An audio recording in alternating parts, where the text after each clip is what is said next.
So.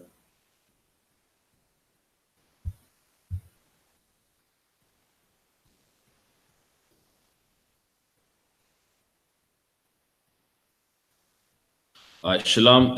This is the I.S.U.P.K. Started out of 125th Street, Harlem, New York. Today's the scripture breakdown class. Just getting on the internet. Yeah. So at the I.S.U.P.K, we teach according to the Bible and history that the black man is the real Jew. And when I say the black man, I'm referring to the black people of the slave trade, blacks, Hispanics, and Native Indians. One second.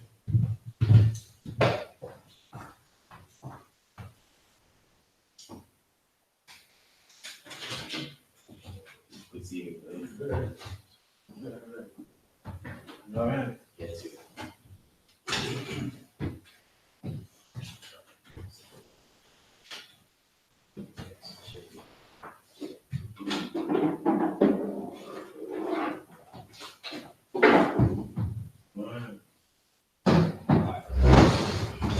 The class is live. Yeah. So when we say blacks, we're talking about black people of the slave trade. You know, the black people that was shipped in slavery to Jamaica, the islands, America. You know, like according to the Bible and history, as well as Hispanics and Native Indians, you are the real Israelites. You know, when you read the Bible is a history book. You know, the Bible talks about a race that, you know, first in Exodus, they was enslaved, and the God of heaven and earth, the living God, he freed them out of the bondage they was in. Then he gave them a land, and they rebelled against him. He warned them that, you know, follow these rules, or if you don't, I'm gonna make sure you leave this land. And that happened. And then, you know, in the Bible, it lets you know what would happen to that same race of people in the last days for them disobeying the Lord. And that's us. We are the people that are suffering because we disobeyed the Lord. People all wonder, why me? Why me? You know, why is it so hard for black people? And it's because we disobeyed the Lord. The Lord has a higher requirement for us, and we just don't understand that. We just think, you know, we're like everyone else. Well, everyone else sells drugs. Everyone else has one night stands. Everyone else doesn't follow the laws of God. But when we do it, the Lord is against us. That's because the Lord gave us his laws, his statutes and commandments, and he requires a lot, much more than what we think. So the I.S.U.P.K, we can show you in the Bible and in history. This Monday gone, we done a history class on We Are the Jews, and went into good scholastic information showing you that we are the Jews, good history books with the appendix in the back, good resources.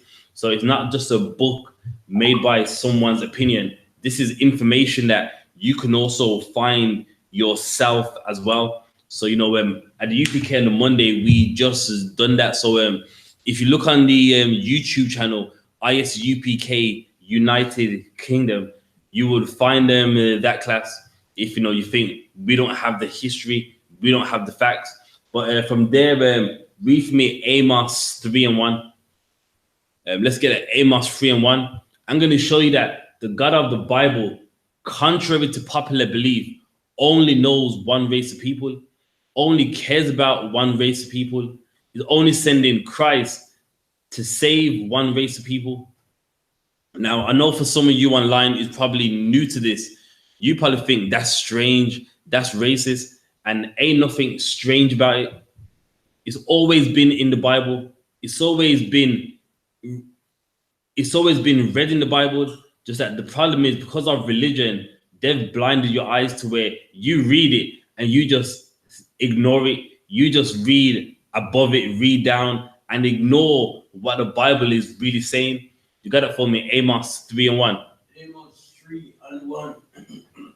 Hear this word that the Lord has spoken against you, O children of Israel. And there you go. Hear this word which the Lord has spoken against you, O house of Israel. How direct does that get? The Lord is speaking to one race of people, O house of Israel. What does house mean? A family. If you look at the word house, it means a family. So the Lord, the God of heaven and earth, the living God, which you find in the Bible, only speaks to the house of Israel. It's not addressed to everyone. It's not speaking to everyone. Read on. Against the whole family which I brought out from the land of Egypt. And said against the whole family. What does it mean by the whole family? All the tribes, Benjamin, Judah, Gad, Manasseh, Ephraim, the whole family. The Lord only speaks with the whole family of Israel. Read on. Saying, you only have I known. Saying, you only have I known. Imagine that. And everyone claims to read the Bible. Everyone's grandmom claims, you know what I mean? I love my Bible. And the gully, everywhere they go in their handbag in church, the pastor has it underneath his arm like this in the church, and fails to understand that God only acknowledges one race of people. God only sends his message through one race of people. You only have I known. That's black and white. There's no way of jumping around that. There's no way of skipping around that. You only have I known. That's racist. That's saying this family, I only know them. I only acknowledge them.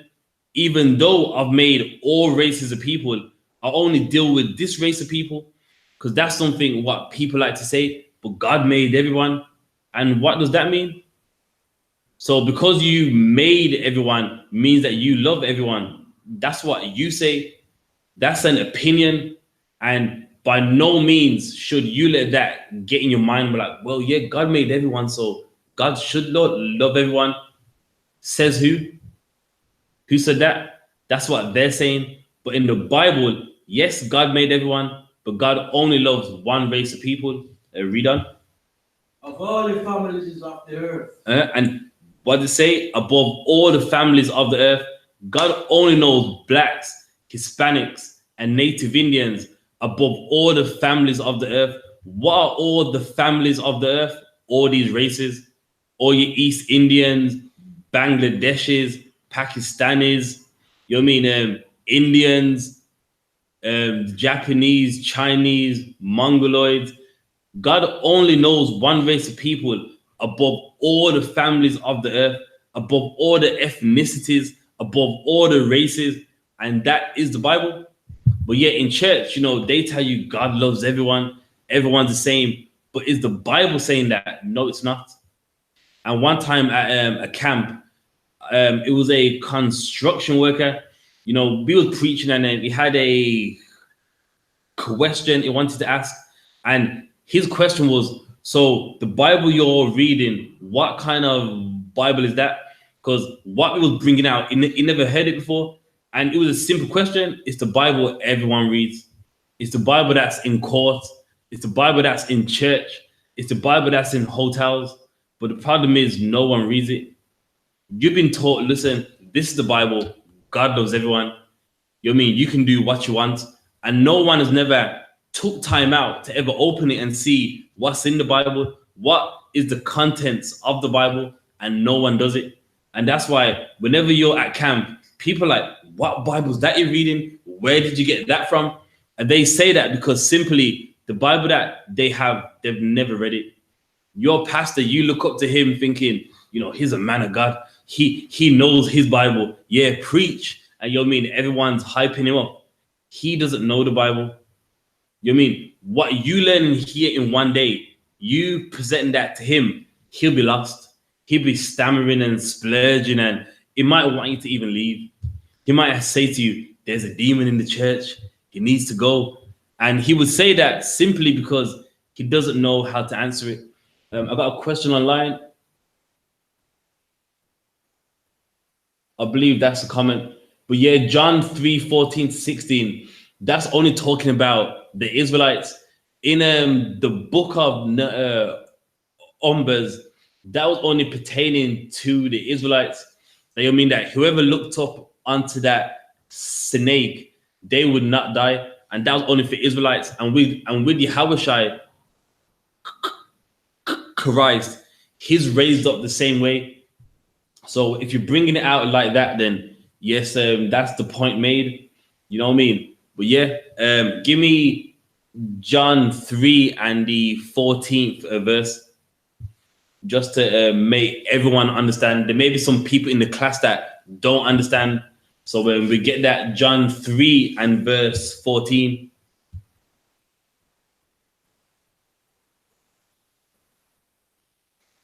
John 3, verse 14. And as Moses lifted up the serpent in the wilderness, even so must the Son of Man be lifted up. So now, many people that like John 3 and 16, for God so loved the world. Do you want to know a fact? A lot of them don't know what John 3 and 1 even says. Don't know John 3 and 2. Don't even know John 3 and 15. All they know is, for God so loved the world, but don't know who he's talking to. What is the conversation? Do you want to know what is in a Christian's mind? They believe when they read John 3:16 that with Yahushua, he's on some rock saying, for God so loved the world, and is talking to everybody. And that's not what is happening. He's having a personal conversation with a man called Nicodemus, who was a ruler of the Jews. So even that alone gives you the contents of what he's saying.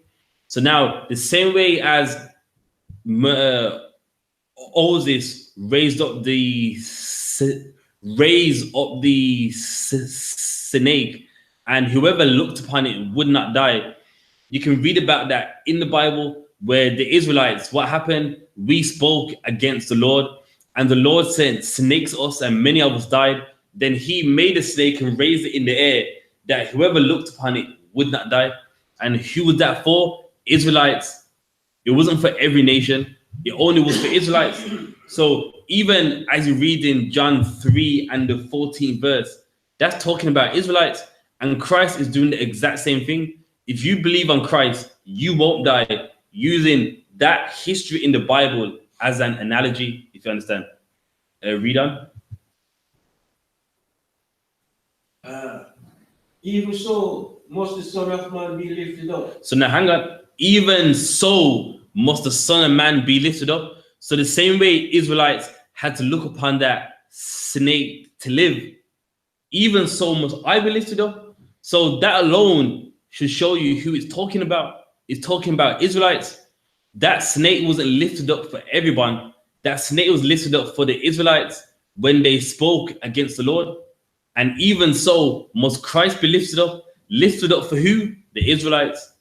But again, people love John 3 and 16, not acknowledging John 3 and 1, John 3 and 2, 3 and 3, 3 and 4, and so on down. Read on. That whosoever believeth in him should not perish, but have eternal life. So now, whosoever of who? The Israelites. Remember, in John 3 and verse 14, is talking about the history of the Israelites. And whosoever of who? The Israelites. If they believe on him, they're going to have an everlasting life.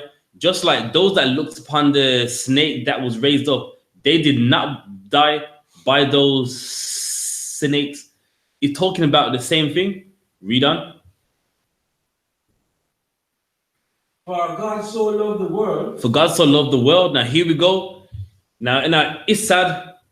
You know, yes, we read the Bible, but shouldn't you know the definition of words? Shouldn't you know etymologies? You know, is it wrong? And that's the problem. Christians are the most unlearned, I wouldn't say race of people because they're not a race, the most unlearned religious sects on the face of the earth. Don't know the difference between the world and the earth. Even many people that don't even read the Bible, they understand that the earth and the world are two different things. The world, if you look it up in a dictionary, it's people that have the same views of life. That's a world. Japan is a world. They have the same religions like Xbox One, PlayStation 4. You know what I mean? Those weird Japanese cartoons that they make. That's a world of people that have the same views of life. That's what a world means. And God so loved the world. What world? The world of the Israelites, the people that have the same laws, the customs, dress code, high holidays. It's saying it even in itself. Read on. That he gave his only begotten son. That it gave his only begotten son. And begotten doesn't mean he is the father of Yahushua. Begotten, look it up. It means unique. Christ is unique. Do you want to know why? Because he did not sin. He lived 30 odd years of a perfect life, didn't transgress, didn't violate any of the laws of God, which makes him unique. He is begotten. He is unique. Read on. That whosoever believeth in him should not perish but have everlasting life. So if you follow Christ, you're going to have everlasting life. You're not going to die from a drug overdose. You're not going to die from getting shot by the MI5. You know what I mean? However we die, when we don't follow the laws, we won't. But if we serve the Most High through the example of Christ, you will have everlasting life. You will have a good, long, lengthy life. That's all it's saying. And that's only for Israelites. That's not for everyone. You know what I mean? And that's something that the Christians don't understand. There's a content, and the word context, if you look it up, it means you get an understanding from what you read. That's what it means. So it's a Latin word. Con means all, and obviously with the text part, it means what's written. So when people say, well, according to the context of what I've read, you mean I've read all of the text. So I've got the understanding from all of what I've read. That's what context means. So a Christian would say to you, you're taking that way out of the context, and you don't do that. Do you want to know who does that? They do. Christians read one verse and that's all. Never read a verse up above. Never read down below. Never even started at the top. And they're the people that take things out of context as a whole, man. So that answers John 3 and 14 to 16. You had another one, 2 Peter's, but that's self-explanatory. The one's there yet.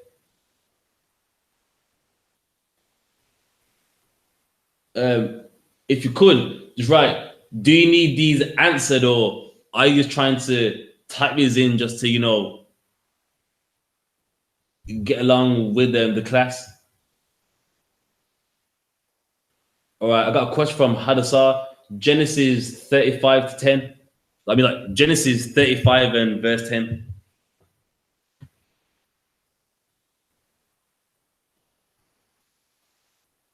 Verse 10. Can't. Genesis 35, verse 10. And God said unto him, thy name is Jacob. Thy name shall not be called any more Jacob, but Israel shall be the name, thy name. Okay. Genesis 35 and 10. All right. Start up from verse.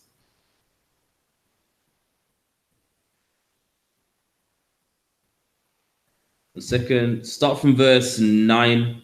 Verse 9. And God appeared unto Jacob again, when he came out of Padan, and blessed him. All right. So when it says God, it's not talking about the Most High. It's a messenger, a judge. In the Hebrew, the word God is Elohim. So it doesn't necessarily have to be Yahushua. It's a messenger. You know what I mean? So a messenger from the Lord. It could have been Yahushua, Michael, Raphael, Uriel. It's just a messenger. So he appeared unto him at Padan Haram, and he blessed him, meaning he's going to let him have something good from the Most High, and we're going to find out. Verse 10. And God said unto him, thy name is Jacob. Thy name shall not be called any more Jacob, but Israel shall be thy name. Mm-hmm. And he called his name Israel. Israel. Now, as you read on down, it might be later on when he wrestled with the angel. Israel means he is the prince of the power. Why? Because with the inheritance from his dad. So everyone knows in the Bible, it was first Abraham, Isaac, then it's Jacob, and they received something of the Lord where it says, "You shall inherit the earth. You shall have the best of the corn, the best of the wine." So that's why he is a prince of the Most High. He is heir to everything on this earth. That's why his name is changed, and that's why in the UPK, whenever someone does their 6 months, their 3 months, they get another name. You ain't that old man no more. Once you serve the Lord, there's a blessing that you're going to get. Now your name, it can be what you already are, or as you're in the school, what you can become. And this is the concept right here. Whenever people put down their old life, you get a new name. You're someone new with a new objective in life, just like him. Read on. And God said unto him, I am God Almighty. The fruitful and be fruitful and multiply. A nation and a company of nations shall be of thee. And kings shall come out of thy line. There, so even right there, he is letting you know of you is going to come men that are wonderful, kings out of thy loins. Of course, Yahushua being the king, but we had lots of kings. Read the Bible, read Chronicles, Kings, and them books. So that's why his name was changed. If the answer, if you just give me a con or a one in the chat.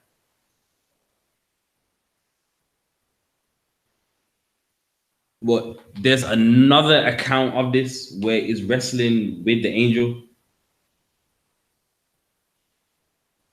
1 second.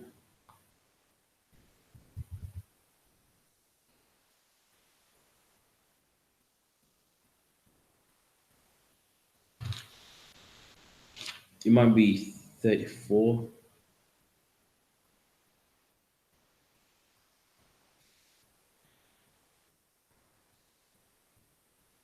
Second, let me find that.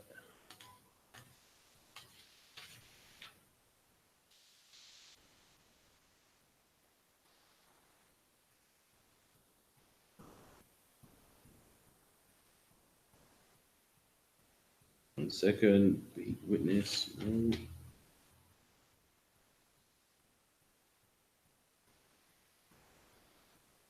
I got Genesis 32 and 25, but actually no, verse 20 1. Verse 22. It's Genesis 32. It's like 22. And the 23rd verse. We can start from there. 23. Come on. Genesis 32, 23rd verse. And he took them and sent them over the brook, and sent over that he had.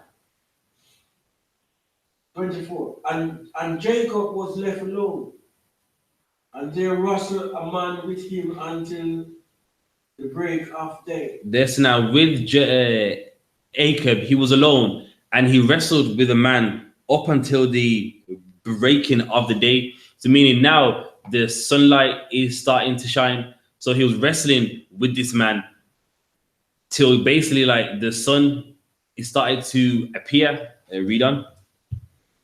And when he saw that he prevailed and not against him, he touches the hollow of his thigh. There, so when this man knew that he wasn't going to prevail against him, meaning he wasn't going to win, so he was wrestling with him very well. That basically this man, who's really an angel, he knew like, you know what, I'm not gonna win this. So he touched the hollow of his thigh. Read on. And the hollow of Jacob's thigh was out of joint. There, so he had to dislocate his joints. so that he could start wrestling with him, so that he could just go and do the other work that the Lord wanted of him. Read on. As he wrestled with him. And he said, let me go, for the day breaketh. And he said, I will not let thee go, except thou bless me. Yeah, so even with his joint, and I mean, so even though the hollow of his thigh, is dislocated, he's still holding on to him. And the angel's like, let me go, man. It's a breaking of the day. And he's like, no, I'm not letting you go. Read on. And he said unto him, what is thy name? And he said, Jacob. And he said, thy name shall be called no more Jacob, but Israel.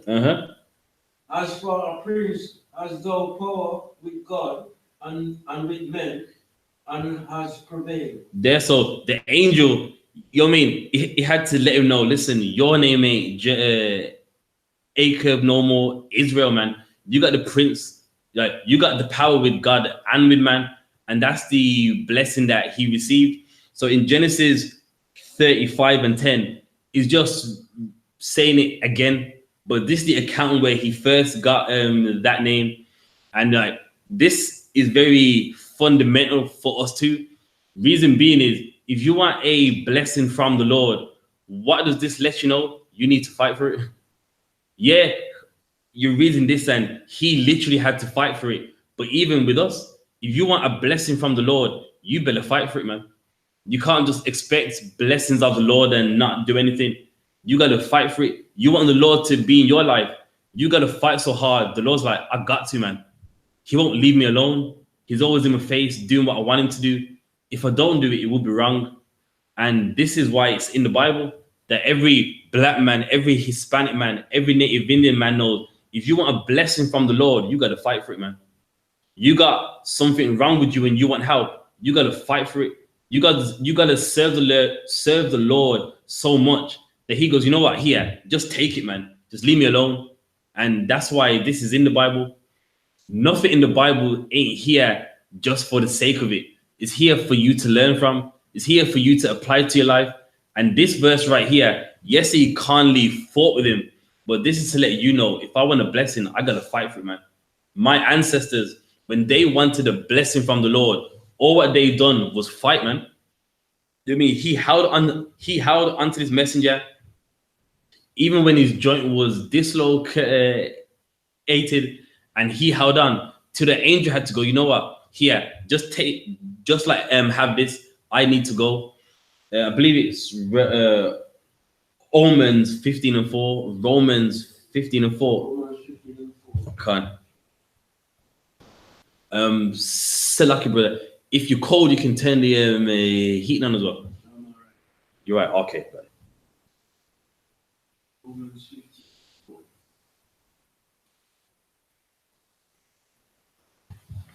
Romans 15:4. For whatsoever things were written aforetime. All right. So it's letting you know what things that were written for all time, meaning whatsoever was written in the past, like what we read about, John 3:16, things that were written in the past, everything, Genesis, Exodus, Numbers, Leviticus, whatsoever was written aforetime, meaning in the past. Read on. Were written for our learning. They were written for what? Our learning. Written for our learning, man. Whatever you read about that was written in the past is written for you to learn from. Likewise, he wrestled with the angel till the angel had to go, you know what? Take the blessing, man. Leave me alone. Piss off, Jacob. You're getting on my nerves. That's what he had to do to get a blessing. And it's written for you to learn from. It's written for you to go, if I want a blessing from the Lord, I got to fight, man. I got to fight my laziness. You mean anything that's stopping me from serving the Lord, I got to fight it. And the Lord, I will receive a blessing from him if I fight. And I fight with everything. Even when my leg's gone, I'm holding on. You mean he wrestled with the angel till the light was like till the sunlight was showing. And that's for us to learn from and go, you know what? If I do that, I can receive a blessing too, man. If I go to camp when I'm tired, if I come to class when I'm tired, if I do anything regardless of what elements I have, I will receive a blessing from the Lord, man. Read that one more time up. For whosoever things were written aforetime were written for our learning, that we, through patience and comfort of the scripture, might have hope. There that we, through patience and comfort of the scriptures, might have hope. And that's what we have, man. We have hope. We read the Bible, and what was written aforetime, we learn from it. And that's why we have hope. We have works to go along with it. We don't just read and it sounds nice and sounds so good. We apply it because we know the same way it happened to the men in the past, it can happen to us right now.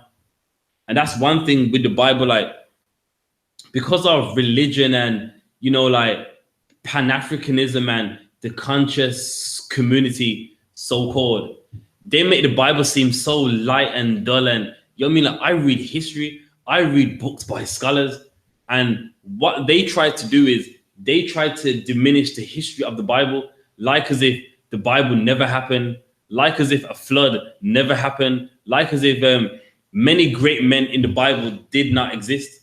And you know, this Bible, there's hope in here, man.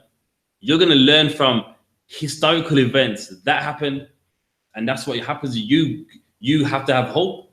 You got to read these events to know the same way the Lord saved them, the same way the Lord blessed them, He can bless me too if I do exactly what He says. Read on. Verse 5. Now the God of patience and consolation grants you to be like-minded to one another, according to Christ Jesus. That's what it's saying. Now we can have that the same way, you know, the men in the past, they received many great things from the Lord. We can get it if we are like-minded. If we are like-minded one towards another, according to Yahushua, we can get that too. And with Christ, He's our example. Yes, we read about those great men, but now we have a greater man that succeeded more than all of them, succeeded more than Isaiah, Ezekiel. Yes, those men are great, and you should read about them, but there's one even doing better. I mean, every man had their shortcomings, but with Christ, he had none. He lived 30 plus years of a perfect life, man, a sinless life. That is the example of all examples. You know what I mean? Every man in the Bible is great. King David is great. King Solomon is great. But what happened? These men fell. You know, in the book of, I believe it's Second Samuel's, King David fell. He committed adultery. He slept with another man's wife. As great as he is, he fell. Then what happened? His son, King Solomon, he sinned. He started to get with heathen women. And then he started to serve their gods. He fell. These men were great, but they had shortcomings. You know what I mean? So it don't mean don't follow the good that they did, but they had shortcomings, man. But with Christ, He's greater than all of them. That's why you got to be like-minded towards Yahushua. Follow the greatest example. Yes, they did great things, and we read about it, and it is still great even till this day. But Christ is the better example. What's that verse? Hear ye Him. I'll get that for you. It goes, this is my beloved son, hear ye him. A second.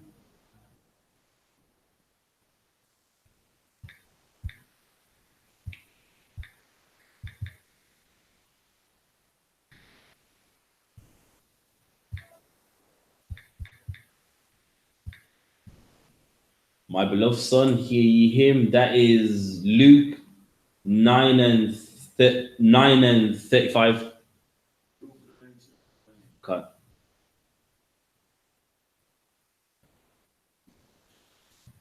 And if anyone's got any questions online, feel free to write them in as well.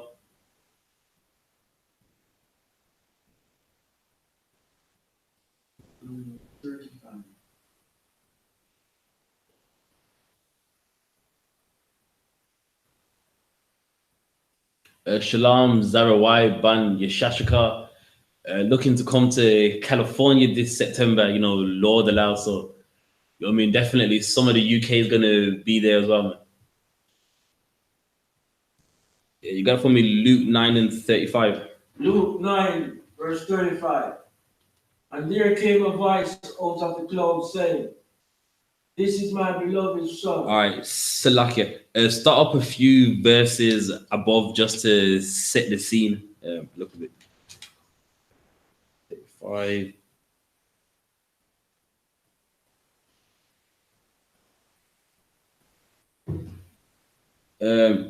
Yeah, Luke 9 and 31. No, actually, it's 29.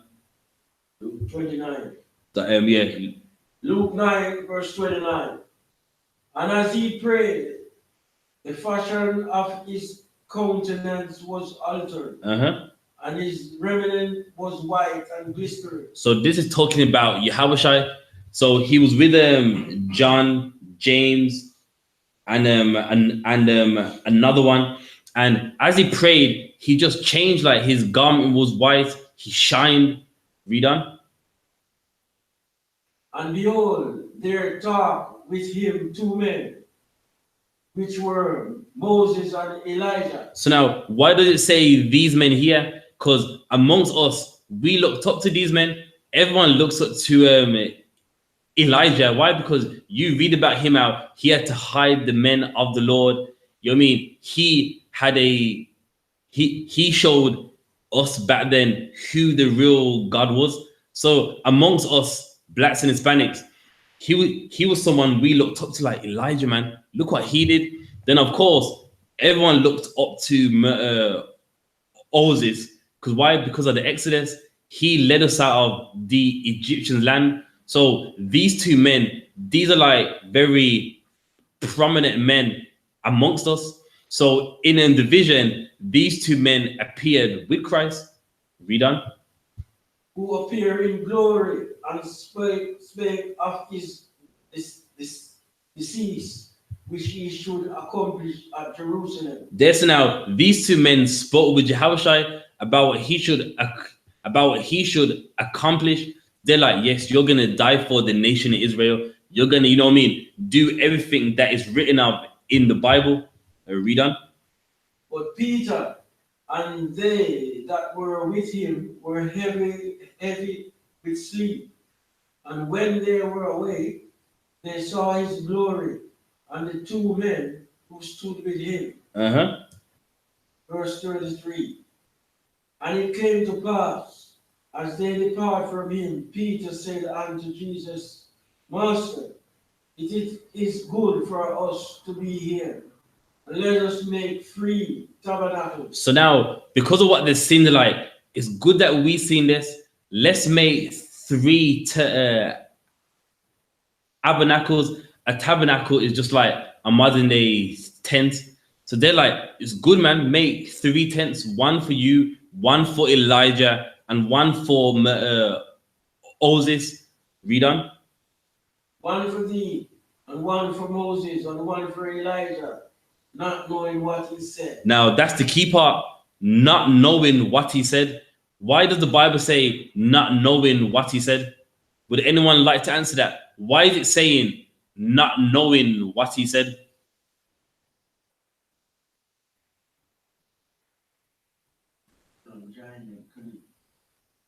No, that's not it. Remember, I said that Yahushua is the best example. So he's not as pure as Christ. So he can join there.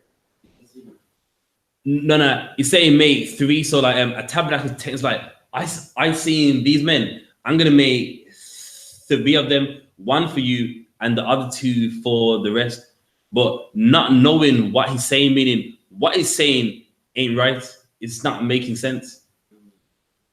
So why is it saying not knowing what he said? Because with Christ, he's the example, not them. These men are great, but they are not Christ. If anything, make 1 tent. That's why not knowing what he's saying. But now we're gonna find out as we read on. While he had spake, he came out of a cloud and overshadowed them.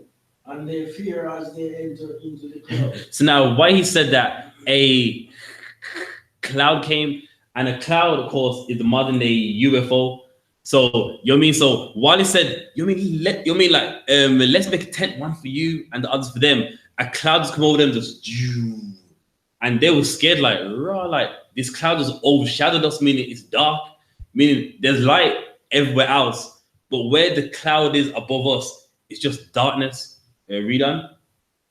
And there came a voice out of the cloud saying, "This is my beloved son, hear him." So now out of the cloud there came a voice, "This is my beloved son, hear ye him." Meaning he didn't know what he was saying. Follow Christ, man. Yes, Elijah's there, but follow Christ. Yes, we respect those men. Those men did great works, but no, you follow Christ. And that's what a voice was just establishing. No, no, no. Ain't no tents being made for everyone. You're following the example, the perfect example. And that's what we do. Yes, we read about Elijah. We respect everything he done. We read about Isaiah, respect everything he done, and we use it even till this day. But follow Christ, man. Believe ye him, meaning do everything he says. Why? Because he's greater than all of them. He's the better example out of all of them. You know what I mean? These men were great, but they had shortcomings. You know what I mean? They served the Lord and the Lord was with them. But with Christ, he's a greater example. That's why the voice had to say, listen, believe ye him, you follow him. He's the example. And that's the point that is being made. You know what I mean? So that's why off the back of what I said before, that's the precept that goes to show that he's the greater example. Yes, you know what I mean? We follow those men, read what they did, and it's still relevant. It don't mean don't read about what King David did, don't read about what Isaiah did, but you know what I mean? These men had their shortcomings. I'll give you some examples. Let me get one for you. Jeremiah, grab that. Jeremiah. I'm just gonna get the verse. It's a verse where it says, let everyone die, don't forgive their sins. You mean he had shortcomings as great as he was?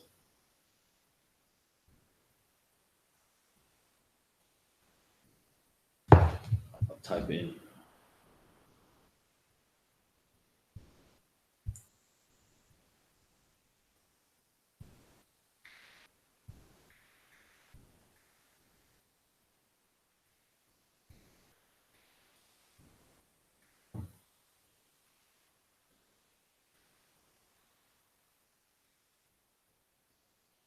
Second, Jeremiah. I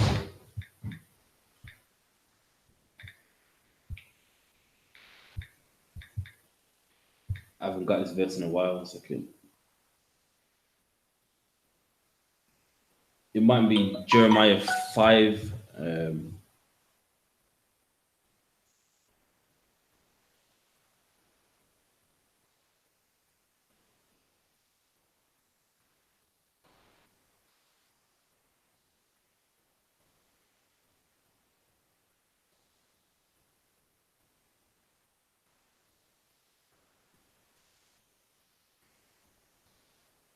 I haven't got here in a while. No, I can't find it right now. But there is a verse in Jeremiah where the people got him angry, and he's like, you know what, Lord, don't forgive them for their sins, let them die. And of course, with Christ, his disciples had a situation that was the same. They went to the city and they preached, and they ignored them. And the disciples were like, you know what, let the ayah come down like Elijah. And Christ, he corrected them like, what are you lot on about? We don't do, you know what I mean? That's not what we're gonna do. I'll find that one, but I'll find that one instead. Which one is this? Now, the one in Jeremiah, I can't find it. I was trying to paraphrase it, but no success. Let me get the one example with Christ.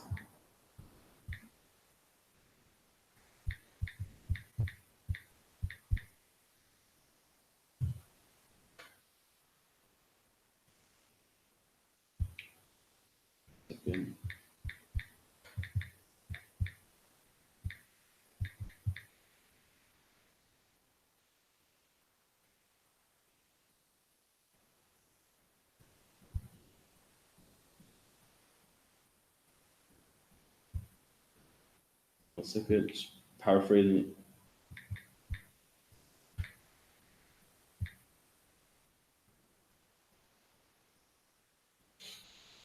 Luke 9 and the 54th verse. Luke 9 and 54. And 54.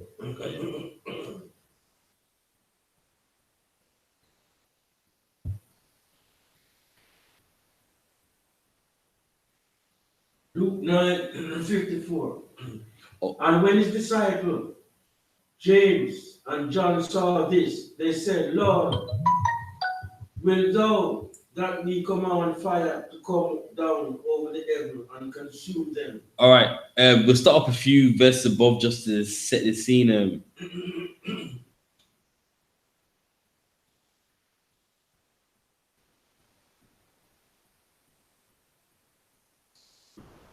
Verse 51 sounds. Verse 51.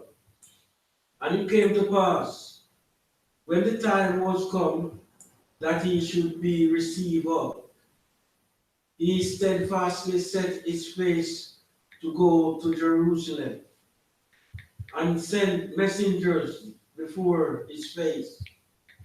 And they went and entered into a village of the Samaritans to make ready for him. And they did not receive him, because his face was though he would go to Jerusalem. There's now, like you're missing out, like with like Yahushua and his disciples, you know what I mean? They're going everywhere to Samaria, you know what I mean? And lots of other towns where we are. But in Samaria, they didn't like him because they could tell that his face was set somewhere else. So they're like, you know what, it's like as if he don't want to even be here. Look at him, man. It's like as if, you know, he's here, but he'd rather be somewhere else. So the people, you know, they didn't really like that. Read on. And when his disciples, James, John, saw this, they said, Lord, wilt thou that we command fire to come down from heaven and consume them, even as Elijah did? There's now his disciples, they was vexed when they saw that the people wasn't respecting him, like, oh, just go. You don't want to be here anyway. He's like, Lord, do you want to send some fire down from heaven like Elijah did? Like, you know what I mean? Let's burn them up, man. These people are disrespecting you. The disciples, they, you know, they got out of the character that they should have. And that's why in the UPK, we don't wish death on no Israelites, man. You know what I mean? The Lord, he picks who he wants dead. We just serve. You know what I mean? And that happened where they're like, you know, like, you know what I mean? So now his disciples, they're like, you know, like, I want them dead, man. They're disrespecting you. You're here preaching, but because you want to go somewhere else, look at them, man. You know what? Burn them up. That's what his disciples said. Read on. But he turned and rebuked them. But he did what? He turned and rebuked them. He corrected them. He strongly corrected them. That's what it means. He's like, no, we don't do that. Just like at the UPK, we know there's brothers that sell weed, do all manner of things. Brothers that hate us for us letting them know that we're great. We are the people that God loves, and we don't wish death on them at all. We don't like, you know, I hope God kills you. I hope fire burns you up. I hope police arrest you. We don't do none of that, man. We don't, you know what I mean, harm nobody. We just teach the word of the Lord. So with Christ, he corrected them. You know what I mean? He didn't do nothing. He's like, you know what? Listen, what are you like? I'm like, what's in you lot's mind? Read on. And said, ye know not what manner of spirit you are of. For the Son of Man is not come to destroy men's lives. What did the Bible say? For the Son of Man is not come to destroy men's lives. And listen to what Yahushua said. I am not come to destroy men's lives. Meaning I'm not coming to destroy anyone. You know what I mean? I'm coming to help people, man. And that's us at the UPK. We don't come to destroy anyone. You know what I mean? We come to save people, man. And that's what we Christ here to let his disciples know. Now, in the book of Jeremiah, he had the same example where Israel wasn't listening. And what did he say?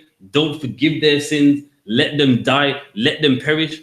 He got into that same spirit that Christ's disciples got, where, you know, the people weren't respecting him as they should. And they're like, you know what? Let them die. Let fire come down from heaven and burn them up. And he had to correct them like, I've come to save people. I'm not coming to, you know, make sure that they die. And that's the spirit of the UPK. You know what I mean? We know in the Bible it says 2/3 shall be cut off and die, but we love you all anyway. We teach you all anyway, even though, you know what I mean, the Bible says what it says. We don't look at you like, well, you're going to die. You're one of those 2/3. You know what I mean? No one cares about you. You're irrelevant. That's not what we do, man. Even though we don't know who is saving and who is not, we teach you all anyway. We love you anyway, man. Read on. But to save them, and they went to another village. See, but to save them, he's like, I'm not coming to kill no one. I'm coming to save you, man. I'm coming to save you from that weed addiction, save you from that pornography addiction, save you from whores, save you from buying escorts. I've come to save you from that, man. And that's what Christ was all about, man. Saving his people. And that's why this is what makes Christ greater than everyone that he came to save. Yes, Isaiah came to save, and many other great men too. But what happened? You know what I mean? Sometimes they got very worldly, if you want to say. They got, you know what I mean, out of the spirit. And you know what I mean, with Christ, he had to sometimes chastise them for it. Like, you know what I mean? What you lot are doing is wrong. So that's the point that we're looking to make. So I could say, read that one more time. For the Son of Man is not come to destroy man's lives, but to save them. And they went to another village. And they went to another village, and then they went on doing the work. And that's how it is, man. You know what I mean? Even though one place don't receive you, one place don't like you, so be it, man. You go and find people that do want it. That's why in Matthew 11, let's grab that. Matthew 11. Or it might be 10. Matthew 10. Kanye. So it's when he taught his disciples.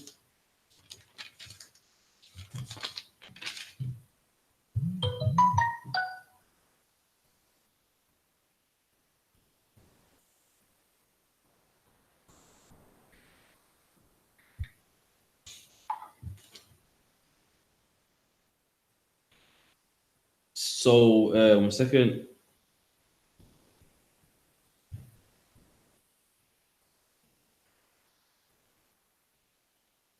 Yeah, Matthew 10, and you can start from verse 10. Verse 10. Matthew 10, verse 10.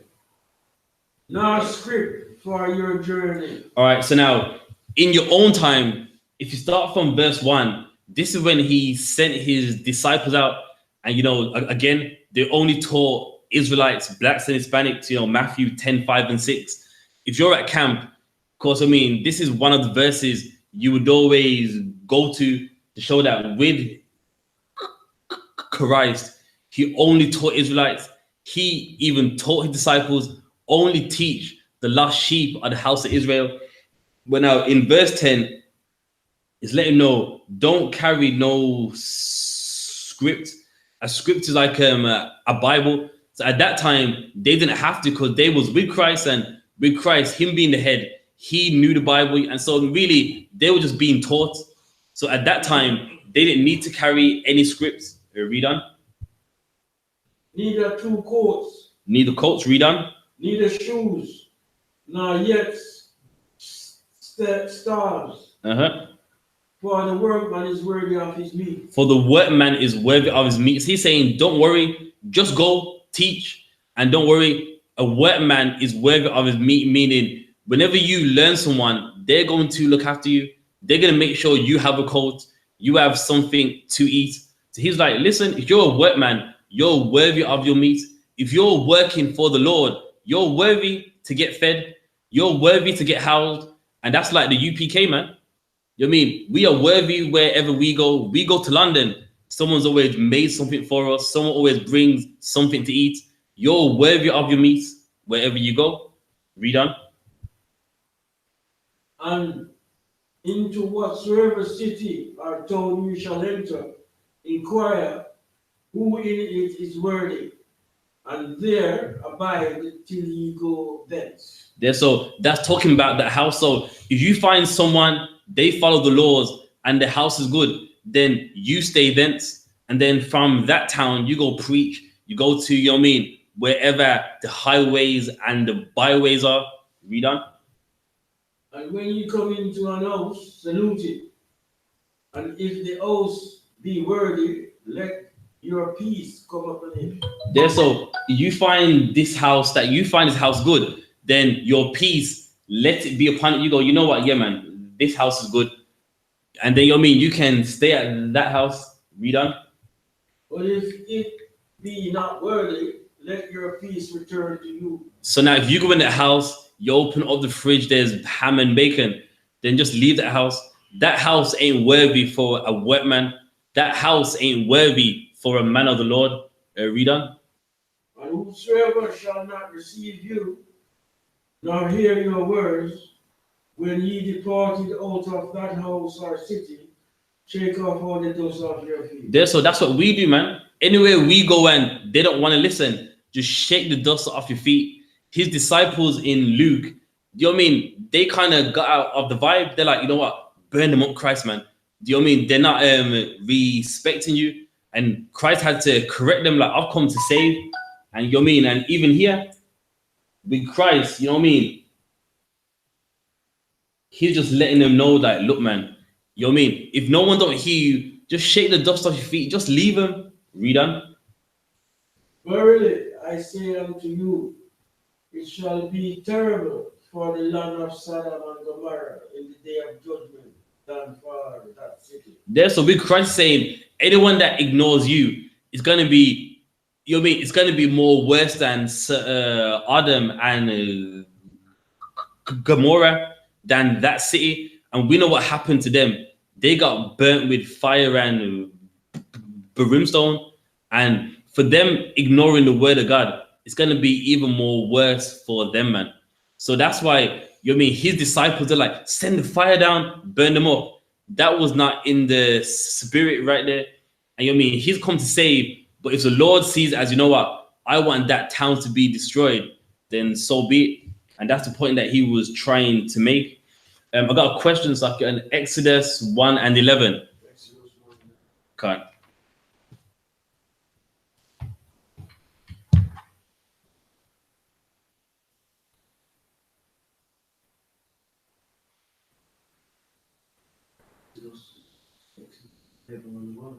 Oh, my bad. It's Exodus 1 and 11. Sir.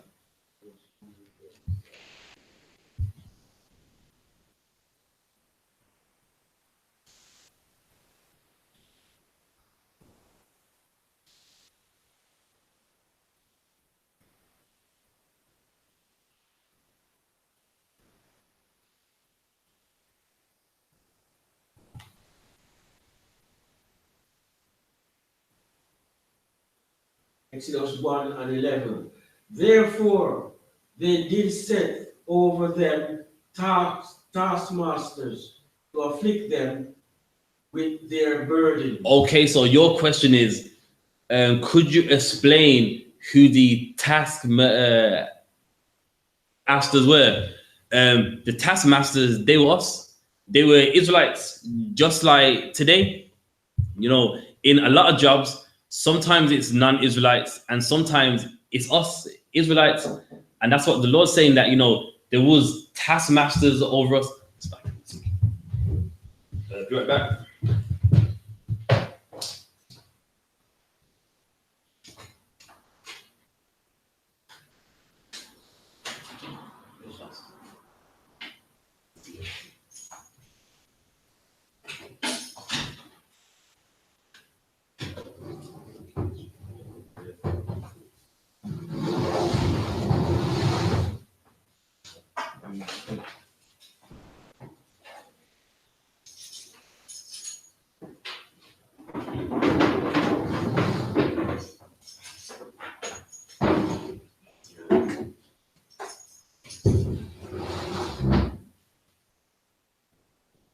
All right, let's get back to it. All right, then. So, yeah, so with the taskmasters, you know, it could have been us or like the Egyptians. The point being is it's a master of a task, meaning so there's something that needs to be done, and he's a master over it, making sure that that is being done. So to afflict us, they set someone over us to watch how much work that we do in case, you know, we are lazy. Just like even right now, a lot of our jobs, there's always someone watching over you, making sure that you're doing enough, making sure that you don't get no rest. And in the time of Exodus, that's what the Egyptians done to oppress us. They set someone who would, you know, make sure that you work to do a certain amount. So, you know, in some cases it was us, and in some cases it was the Egyptians. So, you know what I mean? So that was used to afflict us. Just like even right now, you know what I mean? Some of you want to go home at a certain time from your job, and the boss goes, no, you're not. I need this done. That's a modern day ask master right there. You're meant to finish at 6. 6 o'clock is there, and he's like, no, I'm waiting for the next person, so you can't leave. And that's how they afflict you. And that's what they did in the time of Exodus to oppress us. They set people over us that made our life miserable, made our lives horrible. And you know what I mean? It's the same thing that the white man does right now. Read on.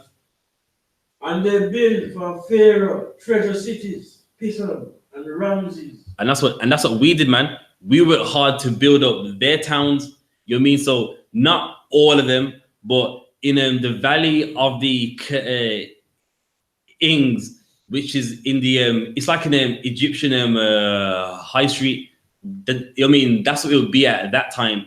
We didn't make all of them, but some of the monuments and the pyramids that you see, we didn't make all of them, but with like some of them, we made some. And you mean, and they afflicted us, made sure that we worked hard. You got the Chevron, the mortar, and they afflicted us. So if that answers it for you, just give me a 1 or a con on the chat.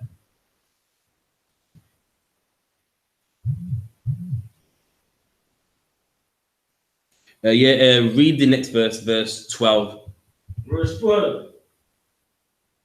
But the more they afflicted them, the more they multiply and grew. And that's the problem. The more you afflict us, the more we grow, which is even like now, like us as a nation of people, we are afflicted, but that doesn't stop us from having more sons, daughters. You know what I mean? And that's the problem. Really, affliction is not meant to make you have a family. You're meant to be oppressed and down, no kids. Your life is just work, home, sleep, work. But for the nation of Israel, it doesn't go that way. The more you afflict us, the more we grow.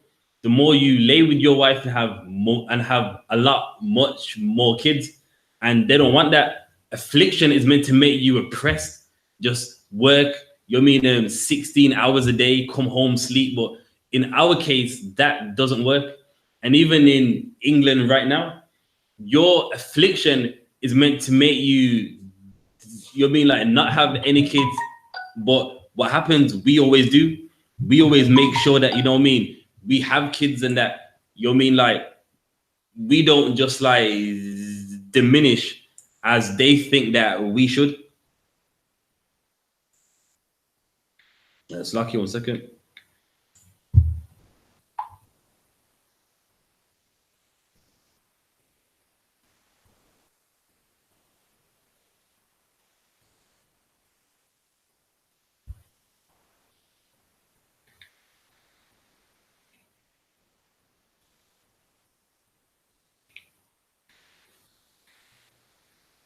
I can't. I.S.U.P.K. Constant Shalom said, Yahweh Hashem, Yahweh Shai, Barak, Asa, 10 on the speaker. Constant Shalom said, Yahweh Hashem, Yahweh Shai, Barak, 1 second. Asa, 10 on the still just the volume. No sweat, no sweat. You should be all right. Believe or not, what the problem is. It's like, I think you good now. You hearing me now? Yeah, it's one.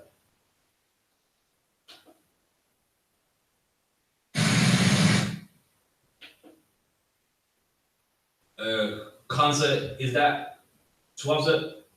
You hearing me? I can now, sir. Okay, it might be a little bit too loud. I get a slight feedback, or maybe that was or it's all right now. Concert. It's too hard? 12, sir. Kind of one. All right, no sweat, no sweat. Concert, gonna turn the cameras. Ain't no sweat.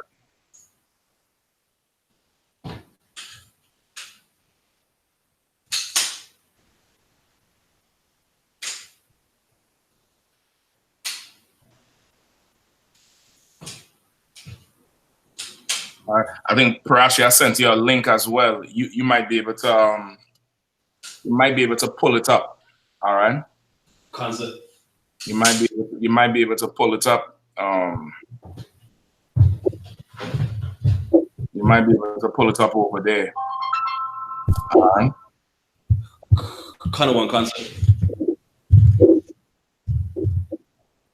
Lord allow. Kind of one cut.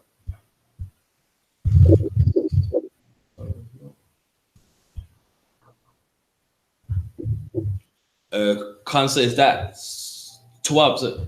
Yeah. That's pretty solid. Kind of one cut. How's the weather over there? Still kind of cold? I'll say it's all right. It's not too bad. Kind of warm. Okay. Warm it.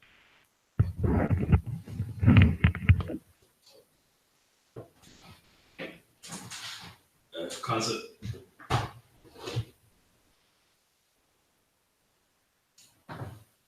Okay. Let me know once you're ready. Concert sucks. Oh.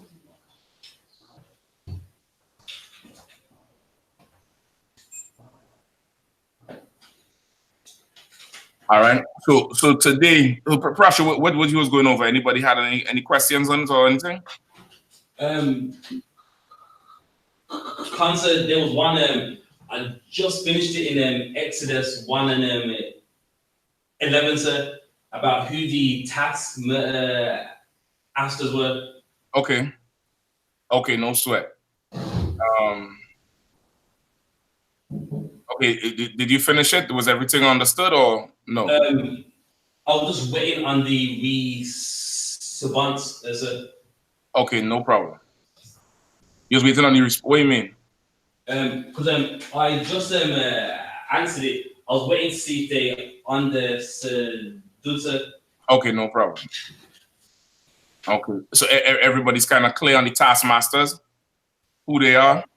I'll find out, sir. Everybody's solid on the taskmasters. Concert, okay. Yeah, that's a taskmaster. Everybody co-op on the taskmasters, or you all need to get explained a little bit more. Concert, if I may say, with the question, Salakia. Go ahead. It was that if it was us or it was the Egyptians, Okay, your taskmasters would, okay, just remember everything is a structure. Everything has a structure. So your top taskmasters would be who? It would be the Egyptians, Spencer. Right. It would be your oppressors. That's who would be your number one taskmasters. Right? And as it comes down the line, you have other taskmasters that work for those taskmasters that are of your people. You get me? Concept. You remember they had where's that? Numbers. Give me men of renown. Give me men of renown.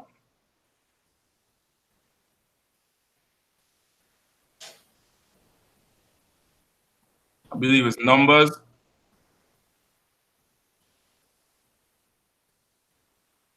Numbers 16 and 2. Concept. Right. Give me number 16 and 2, Magawar. Numbers 16 and 2. And they rose up before Moses with certain of the children of Israel, 250 princes of the assembly, famous in the congregation of men of known. Right. So even though we were slaves in Egypt, coming out of Egypt, they're letting you know the composition. And these men were famous in Egypt amongst the Israelites, right? They say there were 250 princes of the assembly, men of renown, meaning famous men who were known. So it's no different than your Oprah Winfrey's and your Will Smiths or your TD Jakes and your Creflo Dollars. You get me? Concept. It's no different than that. You understand? Understood, sir. You would have those men of renown who they are your people. They're over your people, but they're not over your people like Moses was over Israel. They're not over your people like Aaron was over Israel. They're over your people like a traitor, like Martin Luther King is over Israel. That he works for your taskmaster. You understand? Concept. So that's your taskmaster. It's just as in anything, it's initiated by your oppressor. It is mainly your oppressor, but of course your oppressor is going to look for the traitors among you to be a taskmaster over you to further demoralize you. It's easier to fight and to put up a fight spiritually and mentally when your enemy is not of your nation. But when your enemy is of your nation, there's a conflict in spirit. You get me? Concept. There's a conflict in spirit in this context of oppression. Because you will have enemies of your nation, and the scriptures say what? Go to him and him alone. If your brother offend thee, you get the point? Like we have ways to deal with those of our nation who we have adversity with, or who have offended us.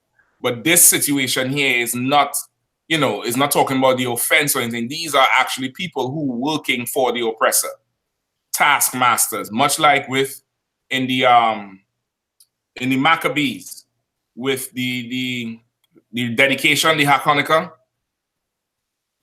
Concept.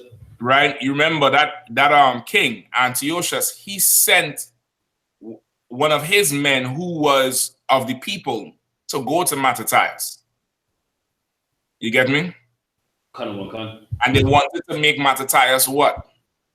They wanted to turn Mattathias into a taskmaster over Israel. That he would be over them, that he would be, overseeing their problems and their burdens and everything like that. But his motive, his mission would be for Antiochus. What he wants to do would be for Antiochus. You understand? Everything, when he solves an issue, if he solves a problem, it's for the benefit of Antiochus and not for the people. And it's the same thing with Israel then.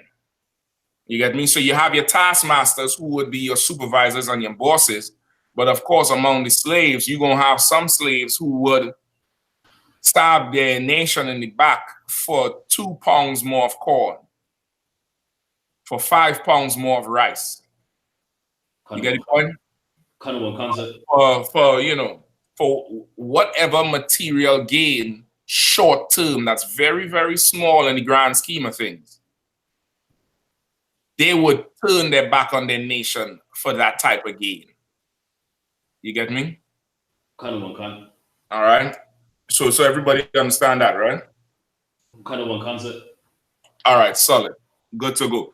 Any more questions? God, I wanted to definitely get on this topic that I've seen here with Cambridge University. They're launching some investigation. I think it's 35 months. I'm not sure if they started yet or if they're in it.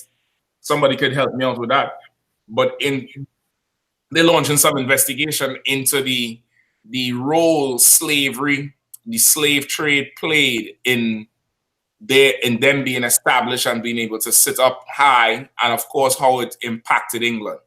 And with that, you have the Church of England. I think you showed me this video a little while before, but now it damn near ties in. It came up again, and it's just to show that no matter which European society you're in, like they always like to talk about, I didn't form slavery and I have no part in slavery. If you graduated from Cambridge University, the blood of my people is what gave you your life today.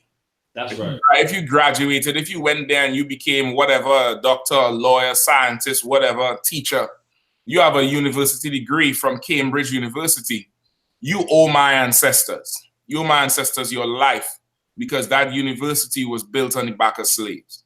It was built on the slave trade. It was built on slave economics. All right? There's no society in the world that did not benefit from the slave trade. None. None of it. Without us, we are the foundation of everything in physical labor and in that economic advantage that we've given to our oppressors, to our slave masters, to our taskmasters. All right. One second.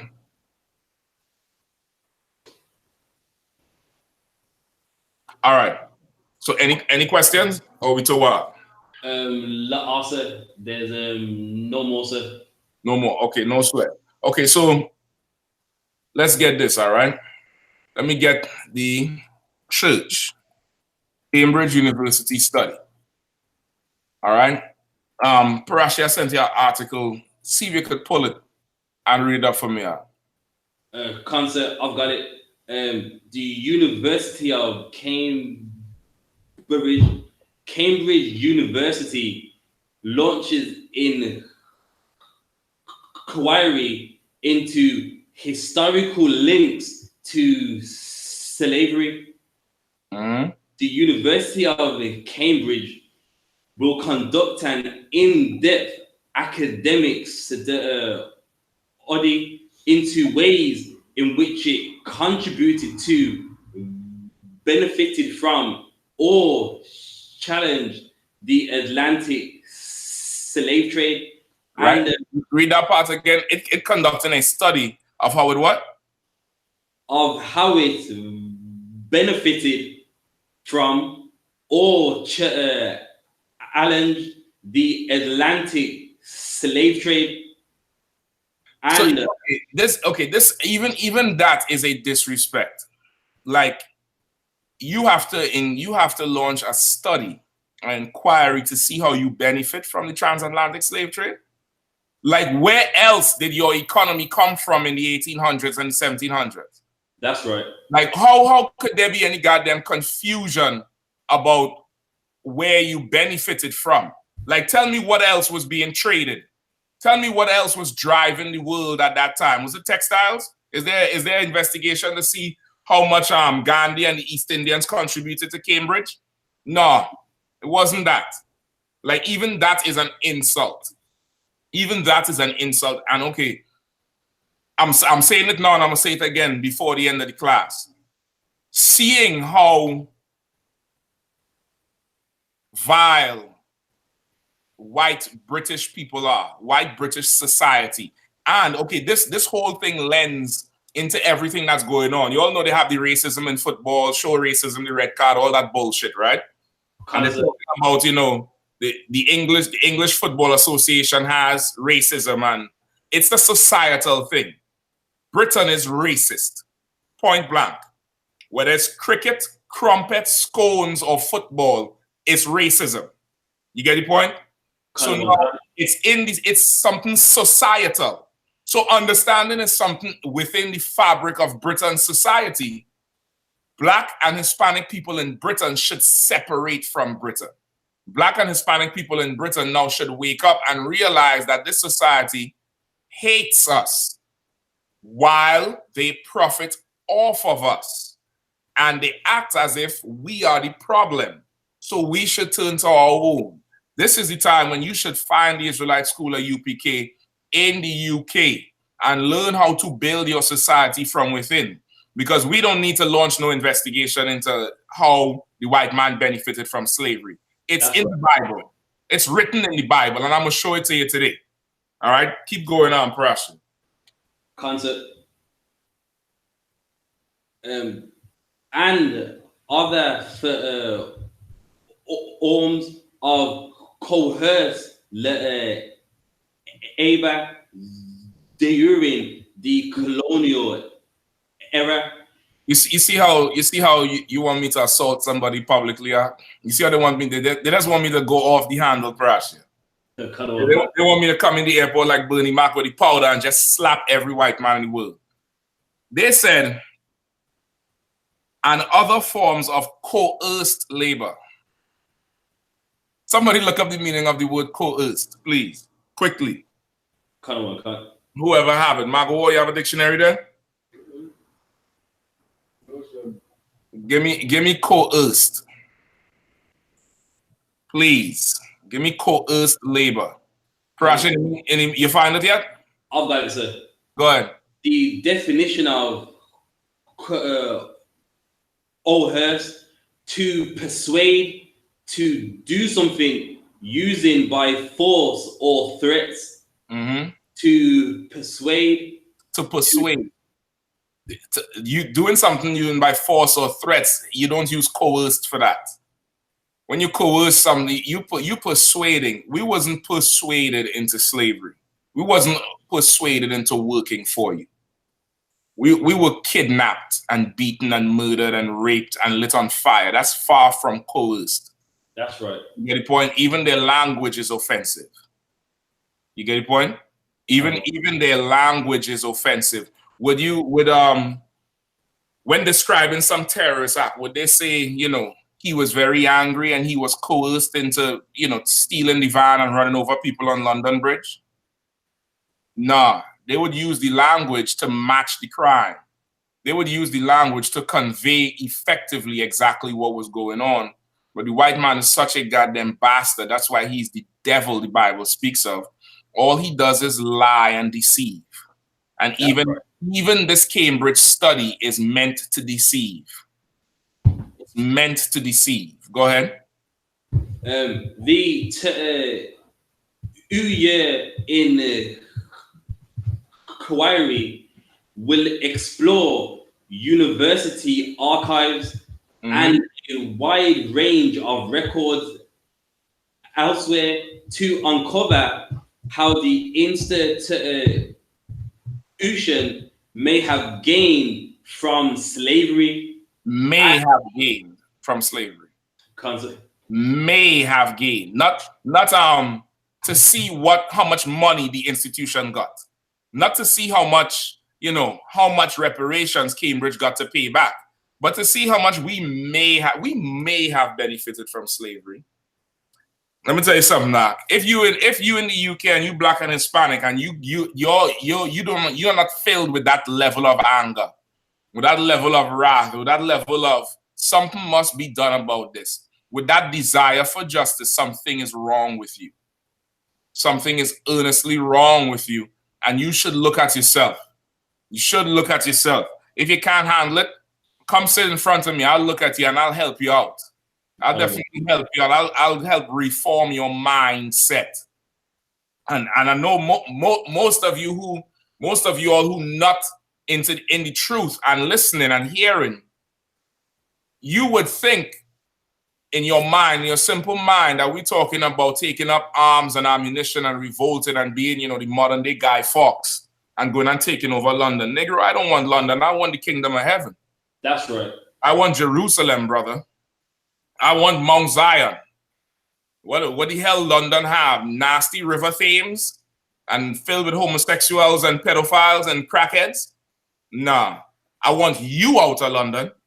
I want you out of Brixton, Birmingham, Liverpool, Manchester. I don't give a damn about the Queen and London Bridge.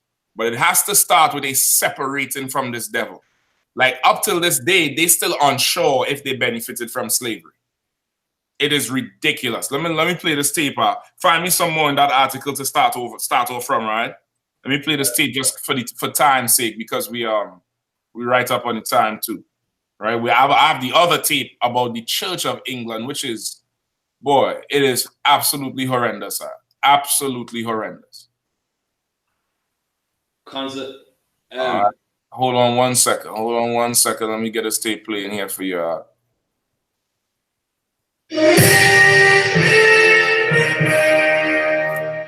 Professor Kindi Andrews, what do you make of Trevor Phillips' comments that this is virtue signaling on steroids?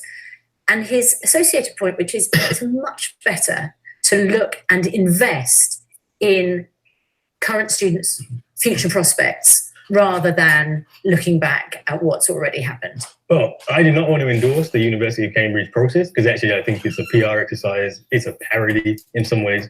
In fact, if you actually look at one of the problems and legacies of racism in universities, it's the fact that there are very few black members of staff. It's most right. Okay, so you see already the discussion started off like this is a science project. You get that?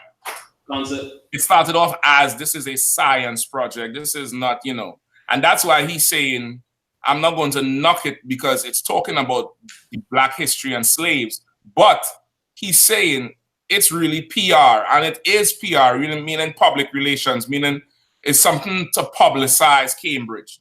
Let me tell you something. Let me help you all out, all right? Hold on, where am I? Right now, it is absolutely popular to do anything black, slavery, police brutality, anything along those lines. It is an absolute popular time for it. Like there's much to gain. Right here in DC, Georgetown University, they recently the story broke of how their monks or friars or priests or whatever, somewhere in the 1800s, the university was going broke and they had to sell slaves to keep the university afloat. And today, the descendants of those slaves are enrolled in the college. For what reason, I don't know.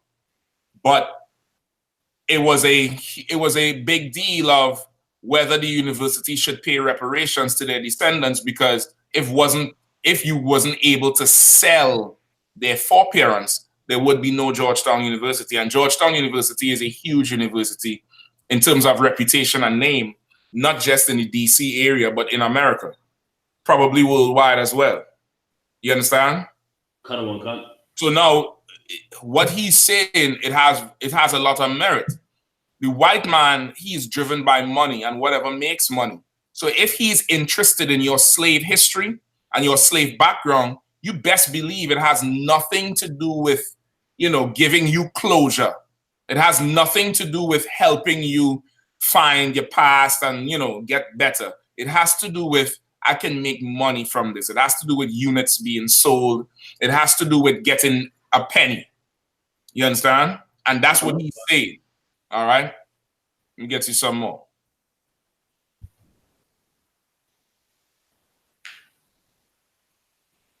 White step. And actually what Cambridge are doing is saying that we're going to get our almost exclusively white Center for African Studies and Rulings is going to research our links to slavery. So I think it's a complete parody.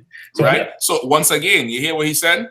What Cambridge is saying is that we are going to get this white studies for African history. He's saying African, but we know he's talking about the Israelites because no African ever went into slavery, right? So how does it benefit Black people? How does it benefit the Windrush generation? How does it benefit the descendants of the Windrush generation? It doesn't. He just said it. This is Cambridge making a white course of Black study, meaning white people who want to learn about Black people could go there. Kind of one kind. So, and if white people go there, what does that mean? How much is tuition on average? Quite a bit. With like a lot, like estimation, like 16 grand. That's being nice. 16 an average, a low ball and 16,000 pounds a year. About that, or even higher, sir. 60. That sounds about right. 16,000 pounds a year. I know in Georgetown, I think it's 25 or 30 grand a year. You get me? So this, once again, it's popular. Remember, we riding on the back of Trayvon Martin, Eric Garner, Michael Brown, Oscar Abrego, Mark Duggan, Rashawn Charles, the riots, Black Lives Matter. White people are in their guilt. White kids are in their guilt. You understand? They're doing all them, Millie Rock and all that stuff. They're trying to get into Black culture. Cambridge say, how can we capitalize on this? Let's make a nigger course. It's going to be let's launch a nigger investigation for 2 goddamn years, and let's make them white kids who feeling sorry. Let's make them pay. That's why he's saying it's a parody, because it is. Y'all, you know full well there's no question. Everything in England was built and bought with slave blood. That's right. The Queen's toilet paper came from slave blood. So there's no question. So why do it now? Because you want to make money off of Black people once again. Again, you want to make money off of Black people. Let's continue. At that point, I agree.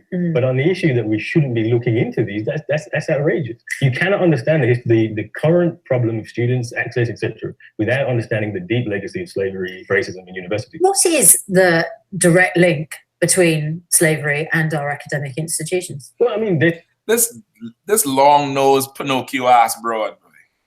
She said, what is the direct link between slavery and universities? Nigga, money. Where do universities get the funding from? We just told you Georgetown had to sell slaves to stay afloat because they was going bankrupt. What do you mean, what is the link? I'll give you more. Good morning, Britain. There's a link between slavery and that. Her paycheck comes from Black people, whether she like it or not, because there would be no Britain without Black people. That's right. Money from slavery is what keeping you alive right now. There's this idea that our institutions are these bastions of freedom. Actually, this is not the case. The idea that I'm not human being came from university study. If you look at the links with not money, a human being as a Black man. Yeah, as a Black person. This is the idea of race. It's university scholars in places like Cambridge and other universities in Europe. That's the knowledge base of it. Then you also have where the money came from and the investment. We shouldn't be surprised that that the university looks like it looks today, because that is the legacy of the university. And if you don't understand that history, how could you possibly understand where to go? Radhika, what do you make of? And you see now, okay, she is absolutely, okay, she's pretending to be shocked by his statement of the whole idea of I'm not a human. She said, you mean not human because you're a Black man? Like, what? Where is she living? That's right. But that's white people for you. That's white people for you are. She would never do that to a Jewish man. Imagine a Jewish man coming up there because Cambridge wants to study the Holocaust. And the Jewish man is saying, this is really a parody. The whole idea of us being less of a people comes from universities. She will not dare say, you mean you're persecuted because you're Jewish? She would not pose that question to a Jewish man as a foreign concept and disrespect him like that. She would be fired tomorrow. That's right. But she posed this question to him as if, you mean as a Black man, you're less? I don't understand how he could sit there and not lose it. And I don't understand how he could sit there in his little, turquoise colored, round neck t-shirt and not just, you know, go to hell off on this broad and that whole staff for being such condescending bastards, which is who the white man is. You get me? Let's get some more here. Let's get some more. Now they're gonna switch to this this East Indian, right? The dot head of all dot heads. Now they're gonna switch to her, and of course, she, because she's of a different nationality, she doesn't give two rats behinds about a study about slavery. In her opinion, we should not look in the past, but look to the future.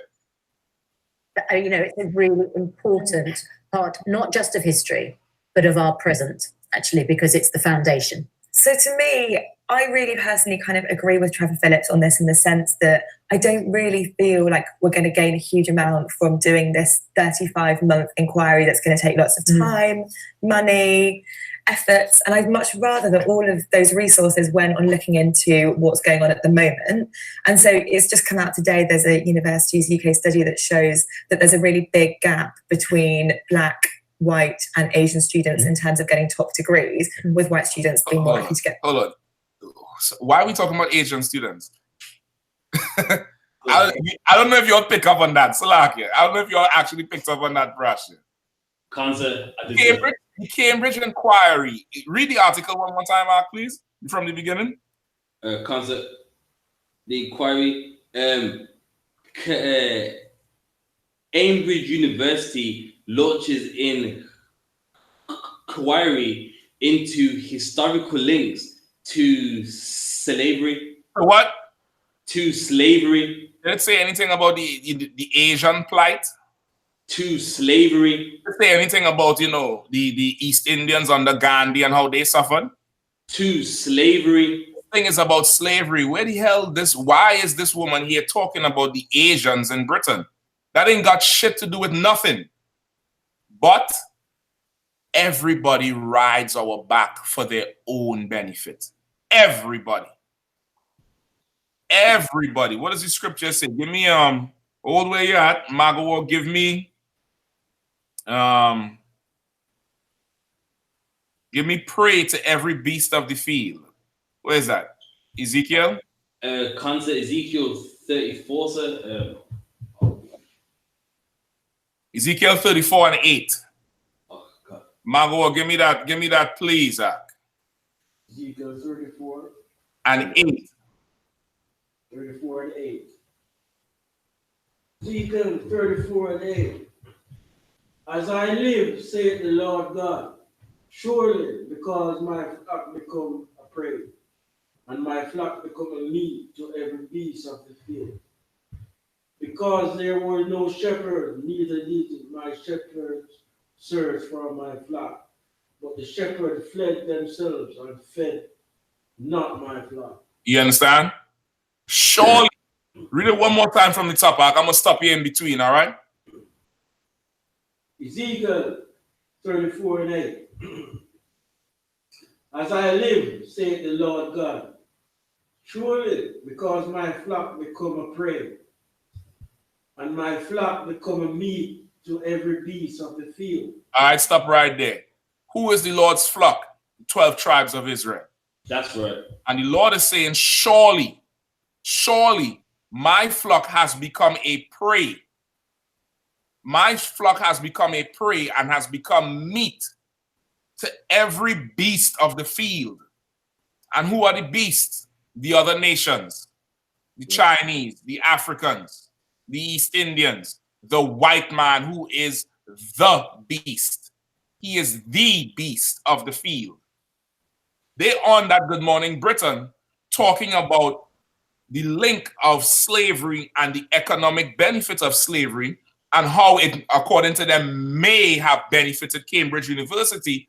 Up come this snake-eating bastard to talk about why Asians can't get into college. Well, go pick cotton for 400 goddamn years then.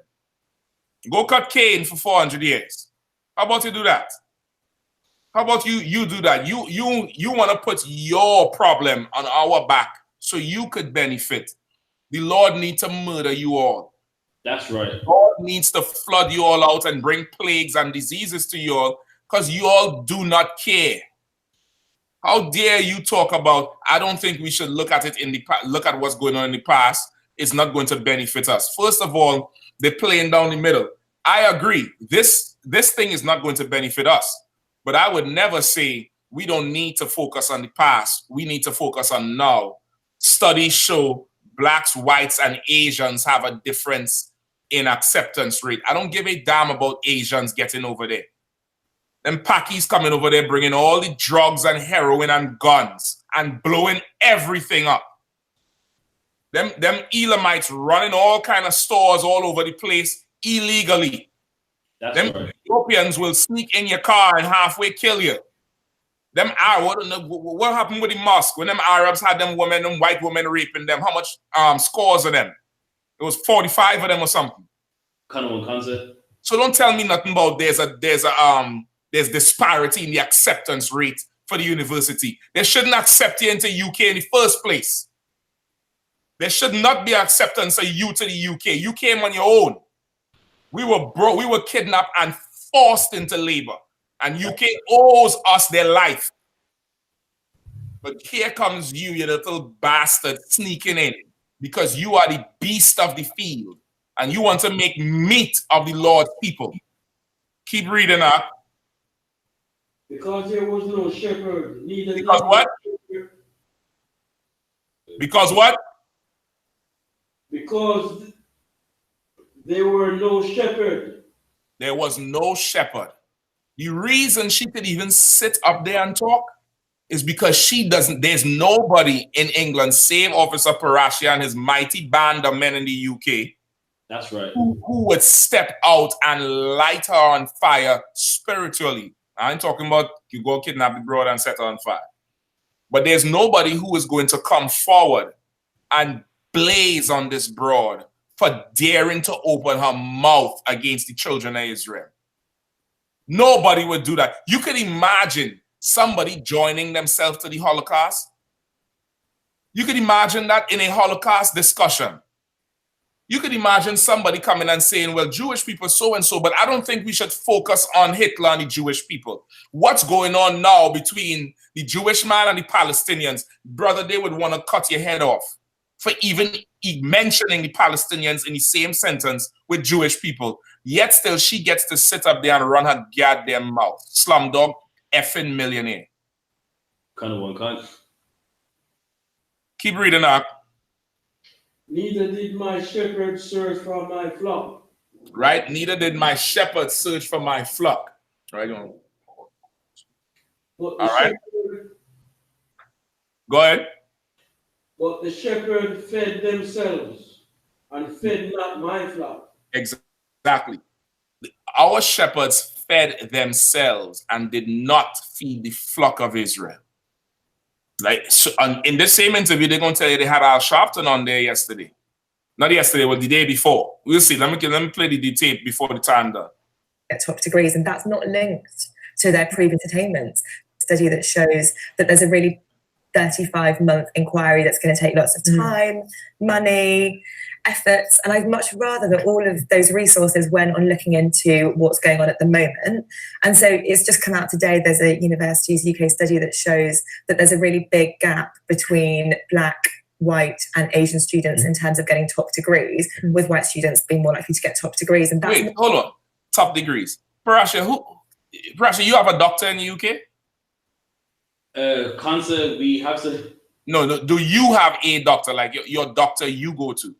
I have to. Is he black? Also, he's what? He's a East Indian, sir. Magawa, you have a doctor you see for your eyes or your teeth, a dentist, anything? Yes, sir. Are they black? They're East European. Oh, okay. Sis, you in there, and I know for sure you might have a doctor you see or you take your son or your grandson to. When you go in there, does the doctor say, "Well, go on, mommy, how thing go?" Nah, So what's she talking about Asians not getting top degrees? You see how this Salakia? I'm trying to hold my tongue, but I realize I may have to come up in there and storm Good Morning Britain. And I may have to coerce them to put in me on the goddamn air so I could tell people the truth. Lucky, what is about to say? Art? Yeah, I'll say it's weird because it's very common that a lot of doctors they have the name Dr. Singh, which is the East Indian name. It's exactly. Every It's doctor is called Dr. Singh. listen, Ark. Even in the islands, Ark, all the doctors is East Indian. Ask anyone who brought from Trinidad, ask the brothers from Jamaica. So, okay, Britain damn near put East Indians as our taskmasters first, and then start putting the Chinese in there under them. But the East Indians run the Caribbean, Ark. Run it. So don't tell me about you ain't getting no top degree. So what? Nobody can talk about black people without you raising your nasty snake-eating self? That's right. Like, we can't talk about black people's problems without you slipping in your disgusting race of people. Let the Lord burn the kingdom down, man. Let the Lord bring plagues and fire and judgment to Calcutta and Madras and everywhere else where you bastards come from. That's right. Right? Let me get some more on this broad here. Bear with me. Not linked to their previous attainments. So to me, and I'd much rather that all of those resources went on looking into what's going on at the moment. And so it's just come out today, there's a Universities UK study that shows that there's a really big gap between black, white and Asian students in terms of getting top degrees, with white students being more likely to get top degrees. And that's not linked to their previous attainments. So to me, I'd much rather that universities spent that money and time and effort into fixing things at the moment, whether it's publishing their ethnicity gaps in terms of degrees, whether it's putting money on giving grants to people from different backgrounds. I really feel like I'd much rather see them looking at the present and the future. We had Reverend Al Sharpton. Well, listen, presently, Rashawn Charles got killed, murdered in a store. Presently, what's the other brother name? Mark Duggan got, executed mafia style in public. That's what's going on publicly. What she really means to say is, I think that's too much time and money to spend on niggers. That's right. Which drives an East Indian crazy. East Indians, brother, hate black people. That's right. Absolutely hate black people, can't stand black people. And the fact that Cambridge is even devoting money to their study, if this was a study about the East Indian gods or the Industrial Revolution or Gandhi, she wouldn't say a goddamn thing about ethnic disparity in degrees and high quality degrees. She wouldn't say a damn thing. She would say nothing. You get me? Concept. Let me get some more right here. Hold on. So like I said, Go ahead. Yeah, like to show how much they hate us. It's been a while, but in a region called Handsworth, there used to be an army over there, and they hated it that bad. They actually writ to the council so that it can stop being there because they don't like the music and the noise. Meanwhile, in that same place, there's an East Indian holiday, and they have it right there.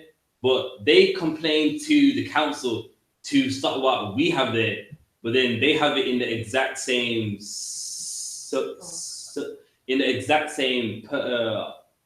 answer. Listen, like they to the council to like make sure that it's stopped.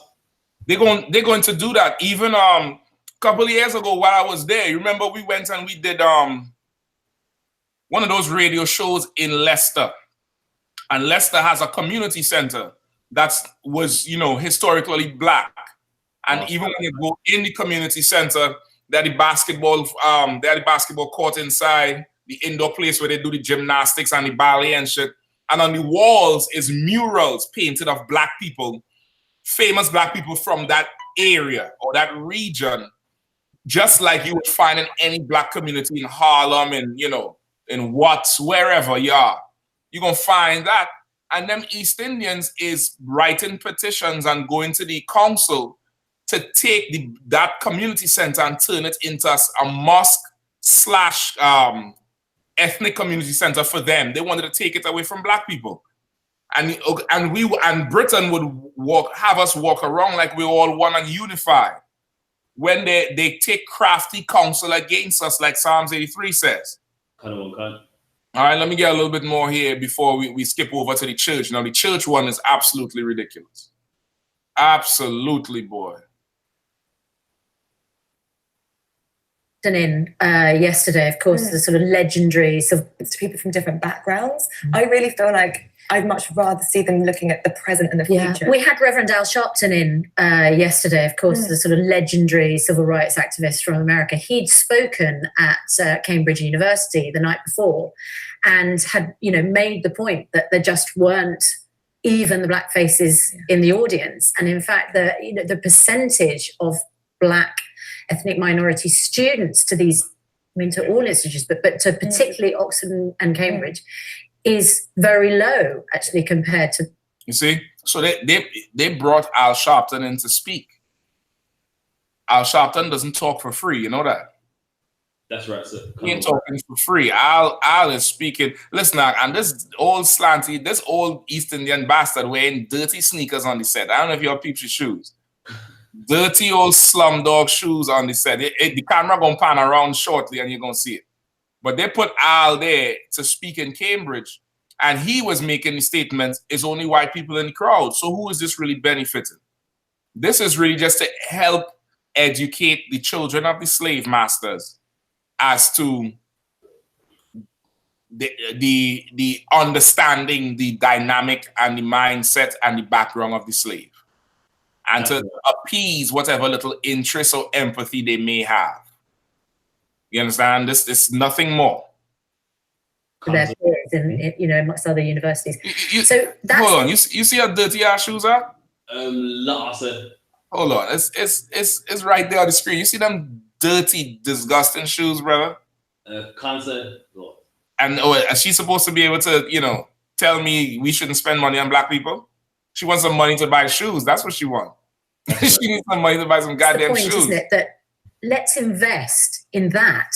Yeah, but I guess that's my point I'm making. That we all act like we're surprised. This is actually the legacy of the university. But we are where we are, Professor Andrews. That's the thing, isn't it? We are where we are. Mm-hmm. Hold on. And although it's interesting. Now listen, he's about to say this is the legacy of the university. She's cutting him off. She's not letting him say what it is. Yeah, but I guess that's my point I'm making. That we all act like we're surprised. This is actually the legacy of the university. But we are where we are, Professor Andrews. That's the thing, isn't it? We are where we are. Mm-hmm. And although it's interesting and painful to look at the. She said we are where we are. He was saying that is really the legacy of the university. She cut him off. Yeah, but we are where we are. Meaning, like, damn that, F all that. We here today. And while it's interesting, she described our slave history as interesting. Listen. Yeah. Mm-hmm. And although it's interesting and, painful to look at the link to the past. Right. Although it's interesting and painful, like this is a science project for white people. You understand? Concept. It's like watching plants grow indoors. You know them science project when you put the bean in the little napkin and you wet it and you watch it germinate with the roots coming out. That's what this is for them and nothing more. Yeah, but is it actually helpful? Yes, because to spend all that? Yeah, because for example, if we recognize that the university has been one of the central places of creating racial inequality, then what should come out of this, hopefully, is that Cambridge are now going to say, well, actually, let's invest, let's put some money in reparations for this in order to deal with it. But if you don't have the historical context, you can't do it. It's 35-month inquiry to say exactly what you've just said. Well, like I said, I'm not a fan of this Cambridge process, believe me, but I think the principle that we have to really understand what the universities and other institutions owe to solve this problem, and you can only get there by looking at the history. That's why you can't forget the history. These things are very much interconnected. And that has to be crucial, doesn't it, Rebecca? That if we do want to move forward and establish what we're all talking about, unless you can understand exactly where it's gone wrong. I had enough of them with that shit there. You understand? Like he is definitely letting them know. Okay, if we're not going to talk about. If we're not going to talk about, some sort of reparations or something, that helps us solve the problem, then it means nothing, because all these universities have benefited from slavery. They're linked in it. And then she said to him, this study is going to be 35 months or 2 years, but you just said everything that the study's supposed to find. You understand? Kind of one kind. So, essentially, the whole thing is a money-making venture, because Black people's lives and stories and history has always been a source of income, has always been a source of entertainment, has always been a source of, you know, a pastime for the heathens. Always. What precept am I talking about? Huh? Selassie.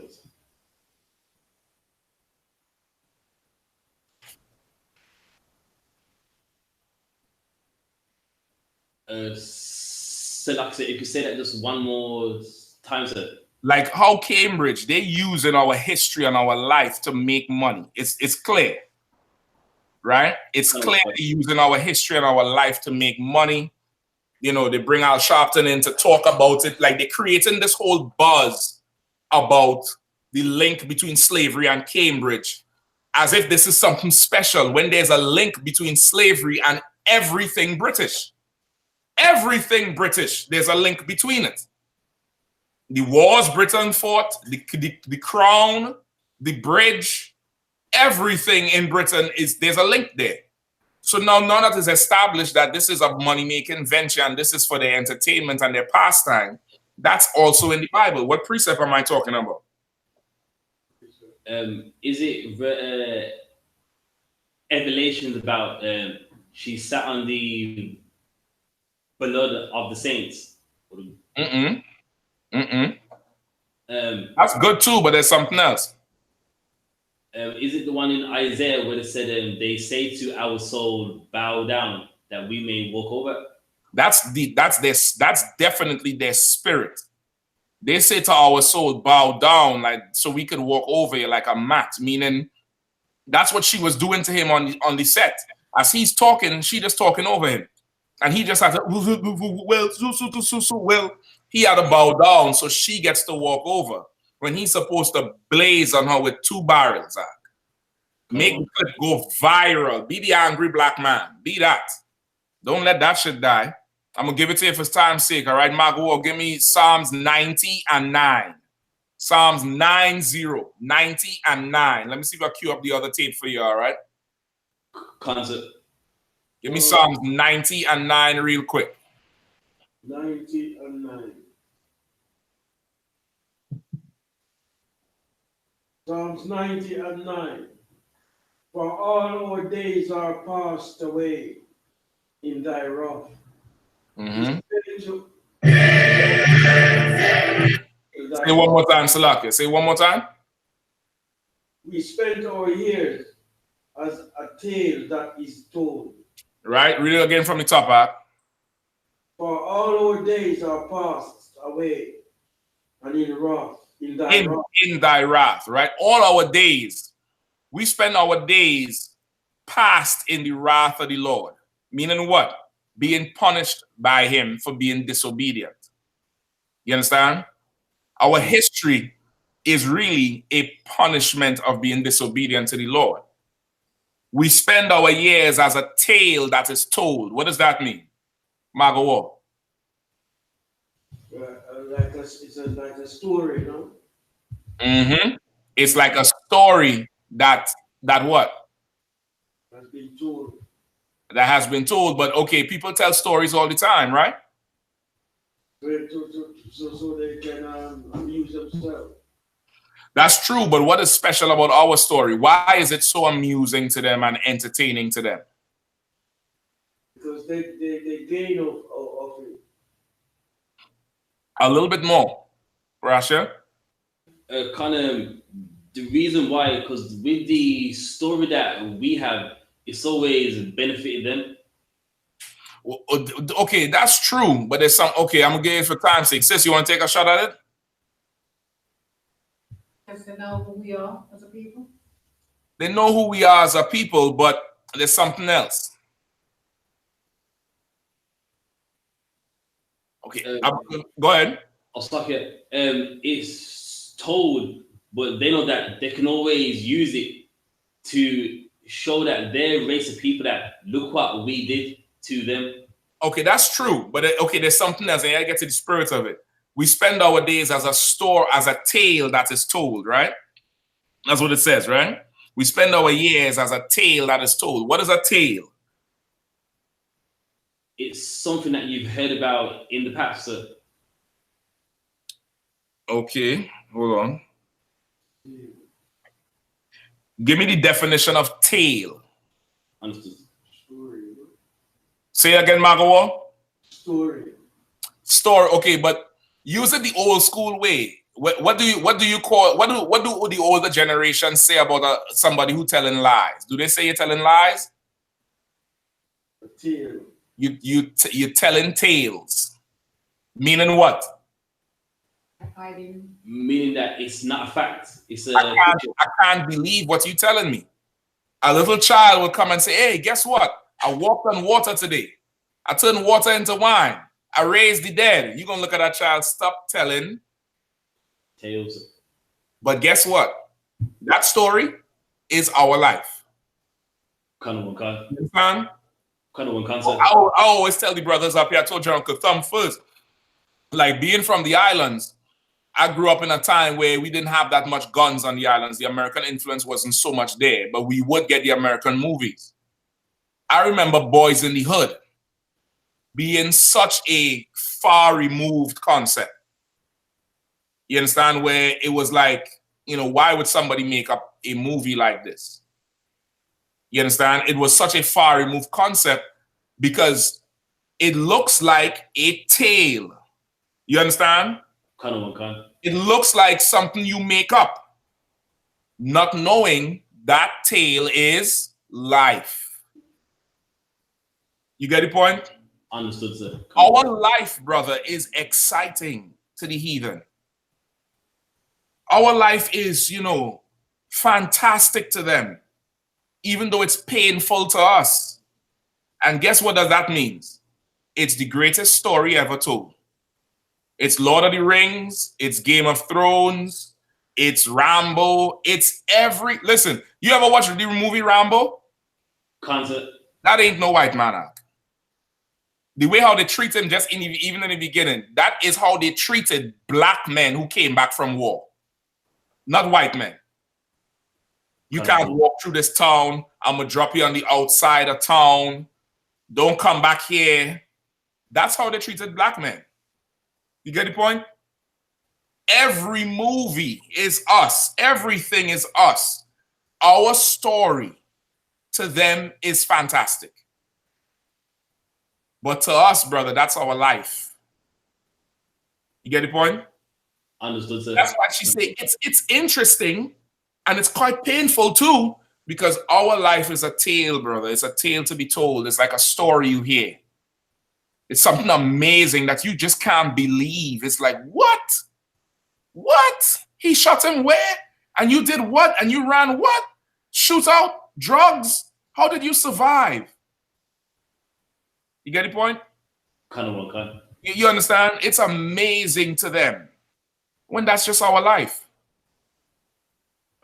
You get me? Let me skip to the church one. How we looking at time? Margot, you catching the train or you driving? I'm driving. All right, give me 10 more minutes. All right, I'm gonna have you on the way. All right, this is the Church of England, right? And they give you a little history on this slave connection with the Church of England. All right, let's get it. Prasha, hold for me Zechariah 11:5. Kind of one kind. They come with the Damien Omen music. You just need Damien to come on the screen right now. The courts of law give us the chance to judge innocence and guilt. But is guilt reduced or removed by the passage of time? That's the question raised by our next document.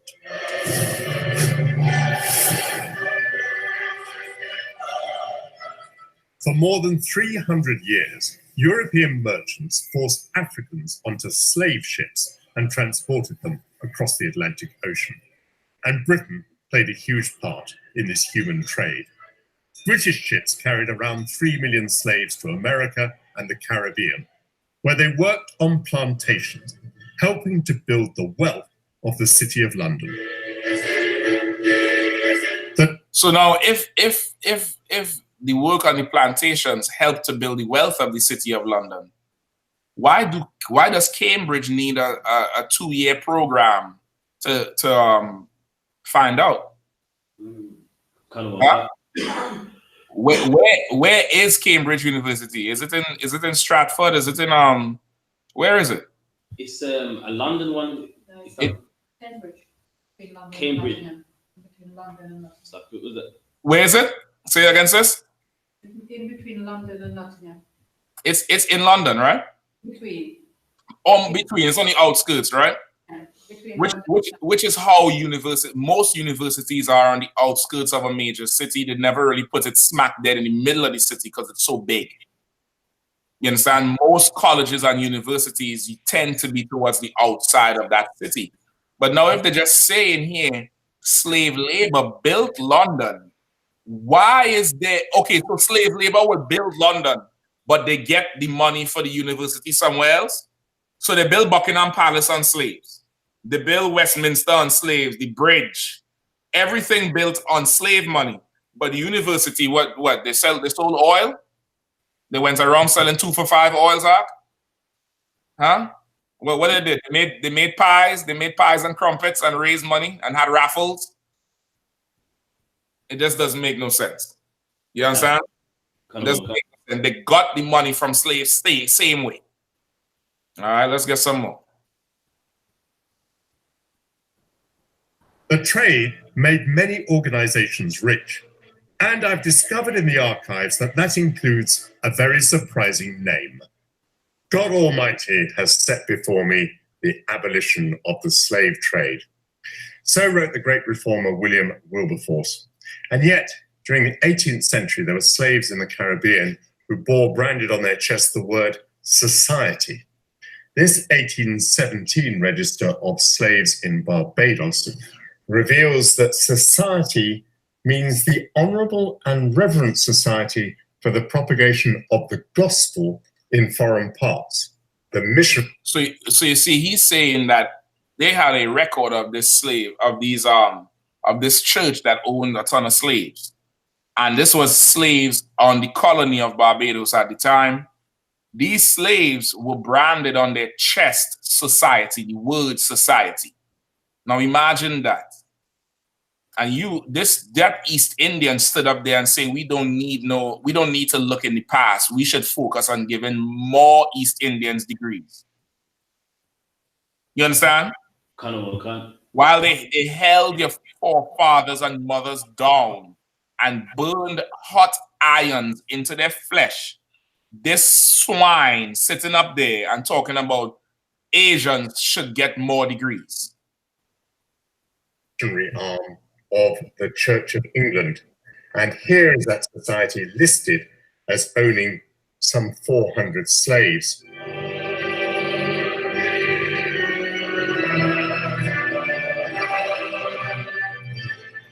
Listed here then is every man, woman and child owned by the society. We see that their ages range very considerably. Cudjoe is 70 years old and he's working as a domestic. It seems that Ben George can be set to work as a grass gatherer even though he's only 10 years old. 10 years old, 10 years old. And all his sweat and labor went into building London and effing Cambridge University at 10 years old. The brother before Cudjoe was 70 years old, 70 years old, and he's still working, slaving for this white man. And that damn Good Morning Britain heifer is up there talking about we need to move past the past and, you know, it's interesting and all that mess. You know, this next one is what kills me. Some slaves are still alive at a very grand age. Here's Rita, who's 90 years old. She's infirm. She's no longer working. But brother, you know what the word infirm means? Anybody knows what the word infirm means? Rita is 90 years old. She's infirmed. She's no longer working. What does infirm mean? The definition of infirm, not physically or mentally strong, especially through age or illness. Especially through age or illness. So she was either too old and weak to work, or even though she might have been strong in her age, she probably was too sick to work. Brother, they worked us to death, and now they make money off the story with a goddamn 2-year college course. God damn the white man. That's right. God damn the white man, brother. Let the Lord bring plagues upon this bastard and everybody who sides with him against the destruction of the children of Israel, because they are a heartless bunch of people. That's right. On the other hand, Okoa and Kwashiba, who are both 80 years old, are both still working as nurses. You understand? So that's what he said. On the other hand, the sister who was 90, she was probably too sick to work. Arthritis, cancer, whatever. They had 2 more sisters that was 80 years old. They were still working. And they have a ledger updated of what's going on with them. You mean to tell me the white man is that meticulous about his slave force and they don't know who we are? They know full well who we are. You understand? There's books with the record of who we are in it. I have one of them. It's called the Bible. The white man have the other, where he recording the Hebrews that he stole with the help of the Africans and the Arabs to build his goddamn countries. The documents don't reveal the conditions that some of the slaves would have endured. 12-hour working days in intense heat, punishments such as the lash or being put in leg irons. Brother, 12 hours working days. 6 to 6. Sun up to sundown. Ain't no weekend on the plantation. They're talking about Cambridge University. There ain't no Fridays. Fridays is no school. You all know how that go. All who go to the white man college. Fridays is usually no school. It's half day on Thursday. You have homeroom. You have free periods. Nothing like that on the plantation act. 12-hour days, brother. Working till you're 90 years old. And yet they want to talk about racism is not really existing. Nah, man, I ain't having it. I ain't having it. For the slave owners, like the church, it was the profit of the plantation that mattered. These pages bear the musty smell of their 200 years and also the stench of hypocrisy. Right? And also the stench of hypocrisy. Why the stench of hypocrisy? Parasha, give me Zechariah 11:5. You have it? Concert, I've got it. Zechariah 11:5, whose possessors slay them. Hip hop 1. Okay. Verse 4, Zechariah 11:4. Thus saith the Lord my God, feed the flock of the slaughter. Right, feed the flock of the slaughter. Who is the flock of the slaughter? The 12 tribes of Israel. Because right. we are being led to the slaughter and being slaughtered every day. And the Lord is crying out, need us to feed the flock. Take care of them. Make sure they're healthy. Make sure they know what's going on. Feed the flock. Keep going. Verse 5, whose possessors slay them. Whose possessors what? Whose possessors slay them. Whose owners? That church of England that owned them 400 slaves and branded them, they slayed us. That's how you coerce a slave to work. by killing his mother and father. You a young buck, you turn 14, 15, you know a young black brother, strong as hell. Parasha, you got a little brother, he probably strong like you and Karafia. Put together. You're not a certain age, brother. You got a certain strength in you. White man would just come and take your parents and light them on fire in front of you. And then tell you go cut Cain or you next. You understand? Who's to slay them, go ahead. And hold themselves not guilty.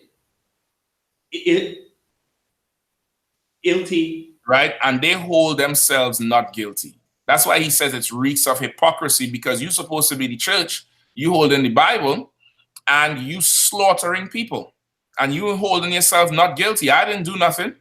I didn't do nothing. Mark Duggan shouldn't have had that shoebox. Rashawn Charles should have stopped. You get the point? Like them purple faggots were saying about Trayvon Martin. Why didn't he stop? Why didn't he stop? Always making an excuse for this devil. And this devil, he holds himself not guilty. Even the documentary they made about Mark Duggan, what was it called? Was it called? The Countdown? Something like. My memory might be failing, but I think it was called Righteous Shooting or Righteous Kill or some shit like that. I have to look it up, sir. I might have to look it up. My memory, I might be mixing it up. Lawful killing. That's what they called Mark Duggan's murder arc, a lawful goddamn killing arc. Lawful killing. They hold themselves not guilty. Brother, you're supposed to go home and pray that this white man dies every single day. Every single day, you pray that he drops dead. Pray for it and pray your brothers and sisters wake the hell up and come in the truth so we can get the hell out this hell. You murder a man publicly. You got about 25 SWAT team members with high-powered rifles. This brother has a shoebox in his hand, probably running money. Say he had a gun, blow him away in front of everybody, plant the gun. Y'all say he threw it while he was being shot. One officer said they were shooting him with them high-power rifles. They saw him throw the gun. They couldn't find the gun until how much ever hours after. And you make a documentary on it and you call it lawful killing. Nigga, Salakia. Y'all don't tell me nothing about why I be so angry with white people, huh? Salakia. Don't nobody ever meet me in the street and say, why are you so angry at the white man? Why you not? That's right. Why are you not angry? That's what I want to know. Do they have to kill your brother and your sister and your mother for you to feel it? Keep going up. And they that out of them say, blessed be the Lord, for I am rich. For I am what? For I am rich. That's that Church of England. They that sell them say, blessed be the Lord, because I am rich. That's Georgetown University right here in DC. They sold them slaves to save their university. And they gave thanks for that. They gave thanks for it.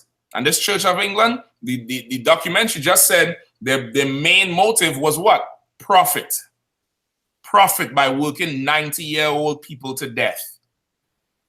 Let me get some more of this thing here and then we'll wrap it up. Okay.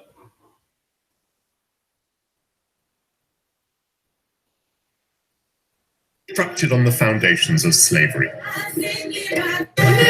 Today we can still see the wealth in our capital constructed on the foundations of slavery. The wealth in the capital from the foundations of slavery. Brother, we are the root of everything in this world. Everything. The scripture that say they that slay them hold themselves not guilty, and they say thanks be to God because I am rich. Meaning what? What does this nigger life matter if I get all this? If I get the London Bridge and the River Thames and Westminster and military and jets and buildings and skyscrapers, if I get all that, I'm not, surely his death was of the Lord. It was righteous for everything I've gained. You understand? That's how the white man thinks. Kind of one kind. That's how he thinks. Well, no problem. No problem. The kingdom of heaven is worth the blood from your neck, white man. That's right. The kingdom of heaven is worth you dying in the streets of America and Britain and wherever else you're at. And guess what else the kingdom of heaven is worth? It's worth you putting down the weed, Negro. That's right. It's worth you getting off drugs and whores and homosexuality and leaving Christianity and Islam. It's worth it. I'll hold myself not guilty in that day. In that day, I'll be like, boy, it was worth giving all this up and at least separating from the white man for the kingdom of heaven. Because they didn't give a damn about our life and they got their kingdom. They got what? The United Kingdom, the UK, over us. The Corporation of London had its seat in the magnificent Guildhall. Sir William Beckford made a fortune from slave plantations in Jamaica and was twice Lord Mayor. William Beckford, the Lord Mayor, might have been focused on profit, but the church added a moral purpose to slavery. They recognize that slavery is problematic, but they also recognize that these slaves, the Africans, come from this dark continent, and therefore they need to be civilized. And slavery, while not perfect, provides an opportunity for bringing Africans into the body of humanity. Does the Church of England succeed with this mission of civilizing the slaves? It's a complete failure. They failed to convert the numbers that they had hoped to, partly because Christianity provides a point of resistance for slaves. How do you resist? Nah, I'm going to help you all out. You see like how they say they wanted to civilize the slaves? Concept. Anybody knows why that attempt to civilize slaves did not work?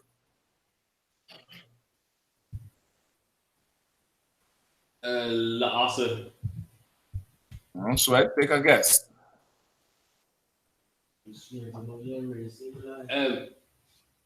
Concept, it never worked because we already was a civilized race. That's definitely one thing. Yeah, that's definitely one thing. And of course, the white man is the uncivilized. How can you get civilization from an uncivilized man? You get me? How can you do it? You can't do it. It's impossible. But this is the other reason. All right, hold on 1 second here. This book is right here in DC in the what's it called? It's a Bible museum or slave museum. Hold on. I'm gonna get it to you right here. Right here. Hold on. Bear with me one.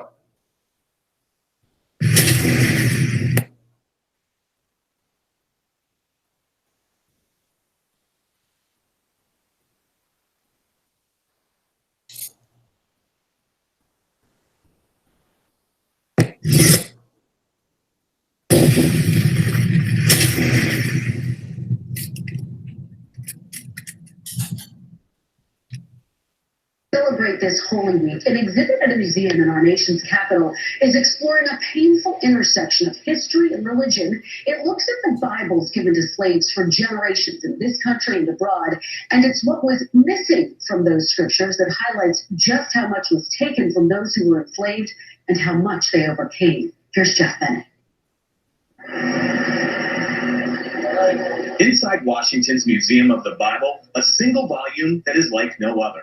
The so-called Slave Bible, remarkable not for what's in it, but for what's not.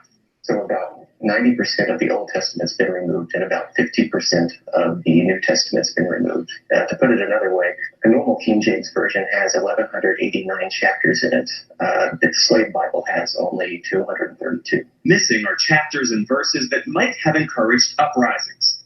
Book of Exodus, redacted. No story of Moses demanding Pharaoh, let my people go. Gone is Galatians, and the verse, there is neither bond nor free, for ye are all one in Christ Jesus. And no Jeremiah, woe unto him that useth his neighbor's service without wages. What they've left in are verses such as Ephesians 6:5, which is the famous verse, slaves, be obedient to your master. Looking at this Bible, it's hard to tell. You see that? Concept. They couldn't civilize us because what they were teaching was to serve them.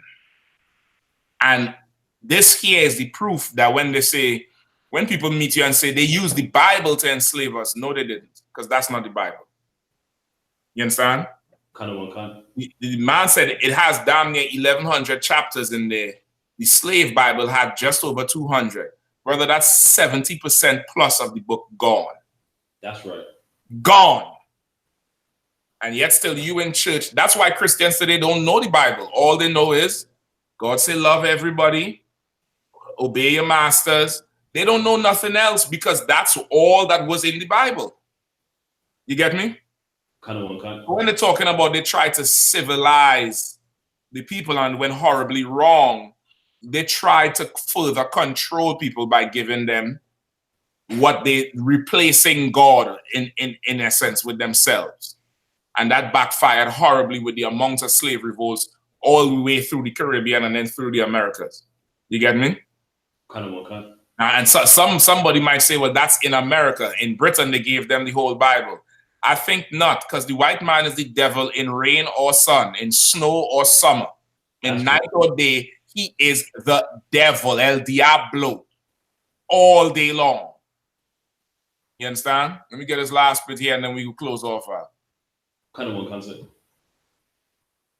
Where we at? Hold on.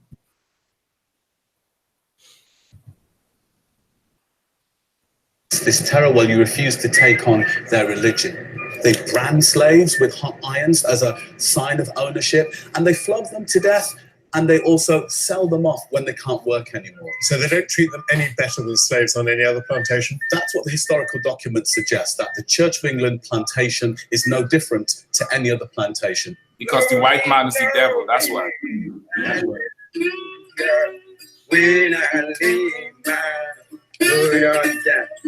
The international slave trade was abolished in 1807.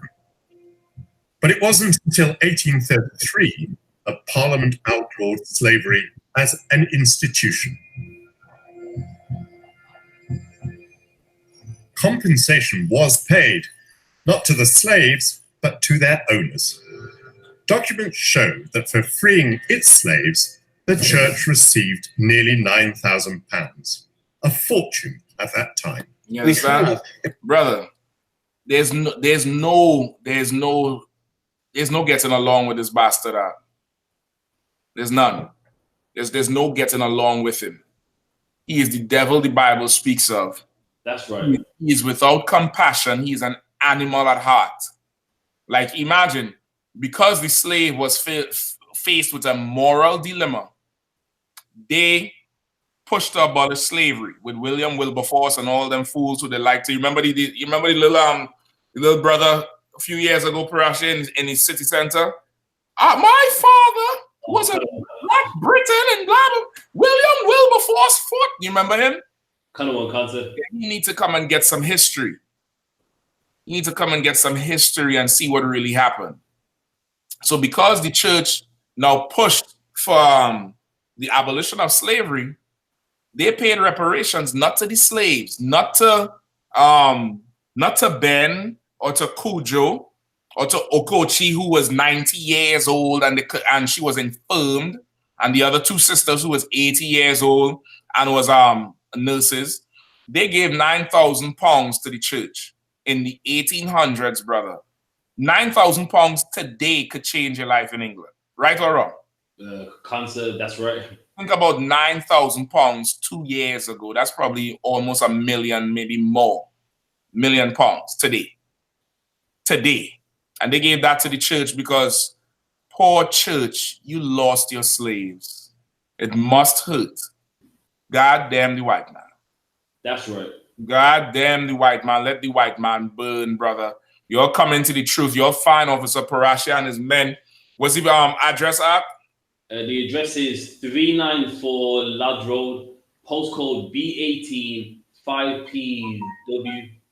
394 Lodge Road, postcode B18 9 what? That is 5PW. 5PW. Right? You'll make sure you'll come down there during the week. Get them a call. Let me give you the number. Let me say, hold on. I think I got the number right here. Get them a call during the week. Where is it? Where is it? Where is it?